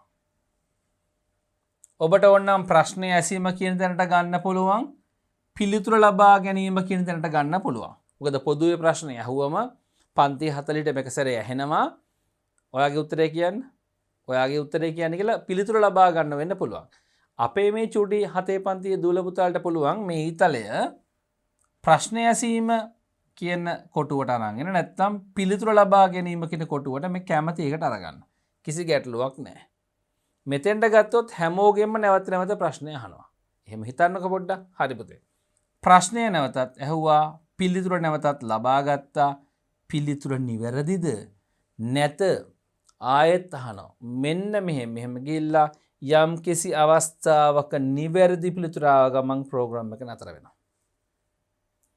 දැන් රෙපිටිෂන් නම් පුනර්කරණ අපේ දූල පුතාලට හොඳටම තේරෙනවා. මට ඒක විශ්වාසයි. අපි යමු පුතේ 9 වෙනි උදාහරණයට. ඇයි මම මෙච්චර උදාහරණ ප්‍රමාණයක් ඔබට අරගෙන කියලා දෙන්නේ? මට ඕන 7 ශ්‍රේණියේදීම මම අර මුලින් කිව්වා වගේ හොඳ දැනුමක් ඔබට මේ ප්‍රෝග්‍රෑමින් ගැන ලබා දෙන්න. අනික තමයි චුටි දුවේ පුතේ, ඔබ මේ වගේ සිද්ධි තනියෙන් හොයාගෙන ඔබ මේවට ෆ්ලෝ chart ඇඳලා බලන්න. ඇල්ගොරිතම ගොඩනගලා ඒව ෆ්ලෝ chart බවට පරිවර්තනය කරන්න, ගැලීම් සටහන බවට පරිවර්තනය කරන්න. මූලික පාලන ව්‍යුහ 3 වන අනුක්‍රමය, තේරීම සහ පුනර්කරණය මේවට අතුල් කරලා බලන්න කොහොමද වෙන්නේ කියලා. එහෙම ගොඩාක් මේකේ නිතර ඔබ මේකත් එක්ක ගැටිලි ඉන්නවා නම්, නිතර ඔබ උත්සාහ කරනවා නම් තමයි දුවේ පුතේ මේවා හොඳටම පුළුවන් වෙන්නේ. අපි යමු ඊළඟ උදාහරණයට. ටැංකියකට ජලය පිරවීම ස්වයංක්‍රීයව පාලනය කරන අවස්ථාවක්. මම මේ කෙටියෙන් දීලා තියෙන්නේ. ටැංකියකට ජලය පිරෙනවා, ස්වයංක්‍රීයව එක පාලනය වෙනවා කියන්නේ පුතේ ජලය අවශ්‍ය ප්‍රමාණයට පිරුණට පස්සේ ටැංකිය ඔෆ් වෙන්න ඕන. හරි නේද? ජලය පිරෙනවා, පිරලද බලනවා, නෑ තව පිරෙන්න අරනවා. හරි නේද පුතේ? තවත් නෑ තවත් ජලය එකතු වෙන්න අරනවා. තවත් පිරලා නෑ, අන්න එක තැනකදී පිරලා කියලා දැනගන්නවා. හරි. මේ පරීක්ෂා කිරීමක් එක්ක යන්නේ. බලමු පුතේ. අපි ආරම්භ කරමු. මෙන්න ආරම්භය.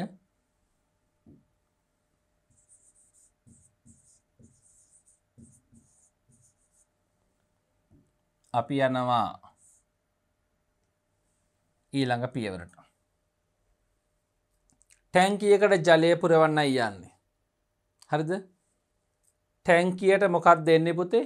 ජල සැපයුම ලබා දෙනවා. එහෙනම් ඒක මොකක්ද? ක්‍රියාවක්, කාර්යයක්.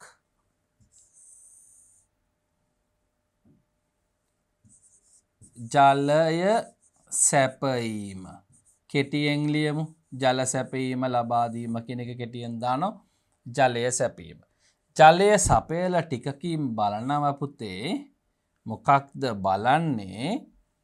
ටැංකිය සම්පූර්ණයෙන් පිරලද කියලා. අපි බලනවා ටැංකිය සම්පූර්ණයෙන්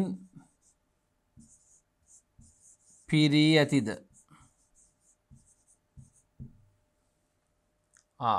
මම මේ පැත්තට ගන්නවා ඔව් කියලා. මේ පැත්තට ගන්නවා නැත කියලා. නිකන් මං හිතලා ගත්තේ. වැඩි හිතුවේ නෑ. හරිද පුතේ? ටැංකිය සම්පූර්ණයෙන්ම පිරී ඇත්නම් මොකද වෙන්නේ පුතේ? ඔව්. ඔව් නම් මොකද වෙන්නේ? තවදුරටත් ජලය සපයනවද? අපොයි නෑ. මොකද්ද පුතේ? ඊළඟ කාර්ය සිද්ධ වෙනවා. ජල සැපයුම අක්‍රිය කරනවා. හරි නේද පුතේ? ජල සැපයුම අක්‍රිය කිරීම.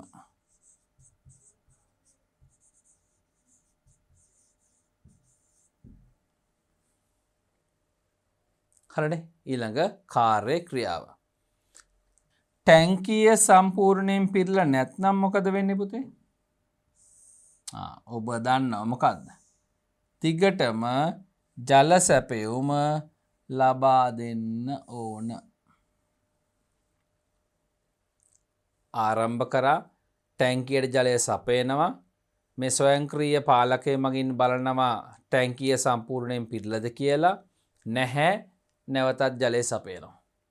අකණ්ඩවම ජලය සපයනවා. එක් අවස්ථාවකදී ටැංකිය සම්පූර්ණයෙන් පිරී ඇද්ද? ඔව්. ජල සැපයුම අක්‍රිය කරනවා. අක්‍රිය කරලා විතරක් නවතර වෙන්නේ නැහැ. මේක පුතේ අවසන් කරන්න ඕන.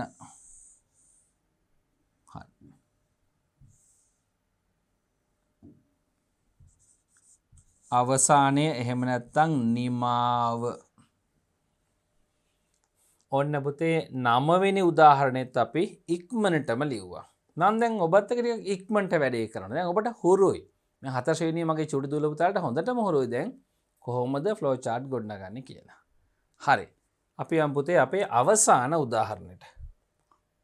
එලාම් ඔරලෝසුවක් නාද වීම. එලාම් ඔරලෝසුවක් නාද වෙන්නේ කාලය පරීක්ෂා කිරීමකින්. හිතන්න මං උදේ 4ට නැගිටින්නේ එලාම් තියෙනවා පාඩම් කරන්න. අපි මේ චුටි දුවල පුතාලා එහෙම 4ට 4:00 විතර නැගිටිනව නේද පාඩම් කරන්න. ඔබ එලාම් එකක් පාවිච්චි කරනවා. අපි කියමු මේක පරිගණක අනුසාරයෙන් ප්‍රෝග්‍රෑම් එකක් හදලා අපේ එලාම් එක වැඩ කරන්න කියලා. කම්පියුටර් ඔන් එකේ තියලා. එහෙම කරන්න පුළුවන් ඈ. හරි. මොනිටර් එක ඔෆ් කරලා ඩෙස්ක්ටොප් පරිගණකයක නම් මොනිටර් එක ඔෆ් කරලා ස්විච් එකෙන් ඔෆ් කරලා සිස්ටම් යුනිට් එක විතරක් ඔන් එකේ තියන්න පුළුවන්. හරි නේද? එතකොට එලාම් එක වදිනවා ස්පීකර් වලින්. හරි. බලමු පුතේ මේකට ඇඳලා ෆ්ලෝ chart එකක් අපි ඇල්ගොරිතම් එකක් ගොඩනගලා බලමු. එලාම් ඔරලෝසුවක් නාද වීම කියලා මං කෙටියෙන් දීලා තියෙන්නේ දුවල පුතාලා මේක විස්තරාත්මකව තේරුම් ගන්න. මෙන්න පුතේ ආරම්භය.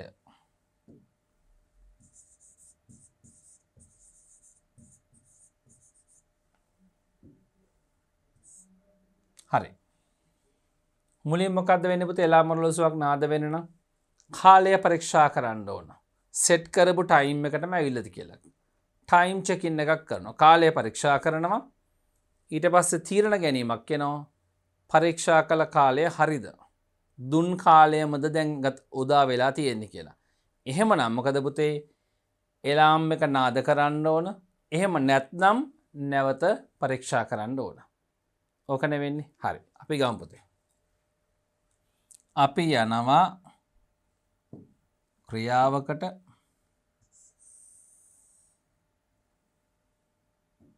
මෙතන දානවා පුතේ කාලය පරීක්ෂා කිරීම.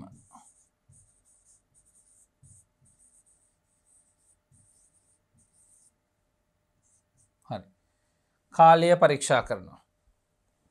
කාලය පරීක්ෂා කරාම අපට ලැබෙන්නේ බලමුනේ මේ තීරණ කොටුවෙන් එලාම් එක සඳහා තබපු කාලයද කියලා බලන්න ඕන. හරි නේද? එලාම් එක සඳහා තබපු කාලයමද බලන්න. කොහොමද මේක ලියන්නේ පුතේ? අපි කියනවා මෙතන පුතේ නාද වීම සඳහා සකස් කළ කාලය උදා වීද? ඔව් මෙහෙම ලියන්න ඔබට පුළුවන් තරම් කෙටි කරලා ලියන්න අදහස එන්න. හරි ගොඩක් විස්තර කරන්න ඕනේ නැහැ. නාද වීම සඳහා සකස් කළ කාලය උදා වීද? අපට ගන්න පුළුවන් දෙපැත්තට ඔව් නැත කියලා. හරි. මේ පැත්තෙන් ඔව් ගත්තොත් මේ පැත්තෙන් මං නැත කියලා ගන්නවා. බලන්න. දැන් සමහරට දුවෙක් පුතෙක් අහයි ඇයිස මේ පැත්තට ගන්න නැත්තේ කියලා නේ. මේ පැත්තට අපෝ පුළුවන්. කිසි ගැටලුවක් නැහැ. හරි. නාද වීම සඳහා සකස් කළ කාලය උදා වීද? ඔව් නම් මොකද වෙන්නේ පුතේ? තවත් ක්‍රියාවක් සිද්ධ වෙන්නේ. මොකද්ද ක්‍රියාව? එලාම් එක නැත්තම් එලාම් ඔරලෝසු සීනුව නාද වෙනවා. අපි එක ලියනවා සීනුව නාද වීම. හරිනේ? සීනුව නාද වීම සිද්ධ වෙනවා. කාලය සෙට් කරපු ටයිම් එකම හරියට උදා වුණොත්. ඒ කරලා මොකද වෙන්නේ පුතේ? ප්‍රෝග්‍රෑම් එක නතර වෙනවා. හරි සරලයි. බලන්න. දැන් ඔබට මේව වේගෙන් තේරුම් ගන්න පුළුවන්. අවසානයේ. සමහරට ඔබ මම ලියන්නත් කලින් තේරුම් අරන් ඉවරයි. දැන් බලමු පුතේ මේ පැත්ත කාලය පරීක්ෂා කරා. නාද වීම සඳහා සකස් කළ කාලය මුදා වෙලාද කියලා තින්දි බලනව නැහැ. එහෙමනම් මොකද වෙන්න ඕන? හරි. එහෙමනම් මොකද වෙන්න ඕන? මෙන්න හොඳට බලන්න පුතේ.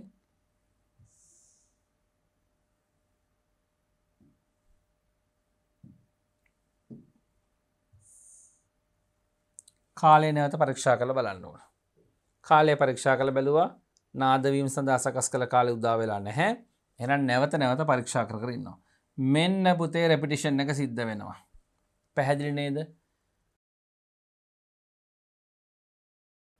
හොඳයි දුවේ පුතේ ඔබට මේකත් හොඳින් තේරුණා. දැන් ඔබ රෙපිටිෂන් ගැන නම් ඉතාම හොඳින් දන්නවා. රෙපිටිෂන් විතරක් නෙවෙයි පාලන ව්‍යුහ මූලික පාලන ව්‍යුහ 3 මං විස්තරාත්මකව වැඩි උදාහරණ ප්‍රමාණයක් කරන් පැහැදිලි කරා. එකක් තමයි අනුක්‍රමය සික්වන්ස්, දෙවෙනි එක තේරීම සිලෙක්ෂන්, තුන්වෙනි එක අපි දැන් කතා කරේ පුනර්කරණය රෙපිටිෂන්. මේවා හොඳ දැනුමක් හදලා තියාගන්න. අපි ඊළඟ ශ්‍රේණිවලදී මීට වඩා ඇඩ්වාන්ස් තරමක් ඇඩ්වාන්ස් විදිහට මේ ෆ්ලෝ චාර්ට් ගැන කතා බහ කරනවා. එහෙනම් චුටි දුවේ පුතේ අපි ඊළඟ පාඩම් කොටසෙන් හමු යමු. අපි ඊළඟට කරන්න යන්නේ ස්ක්‍රැච් කියලා software එකක් තියෙනවා අපිට නොමිලේ ලබා ගන්න පුළුවන්. අන්නේ මෘදුකාංගය පාවිච්චි කරලා මේ වගේ අපි ෆ්ලෝ චාර්ට් ගැලීම් සටහන් ඇඳලා ශක්තිමත් කරගත්ත දැනුම පාවිච්චි කරලා අපි පුංචි ප්‍රෝග්‍රෑම්ස් හදන්න යනවා. ඔය එක හරියම ආකර්ශනීයයි.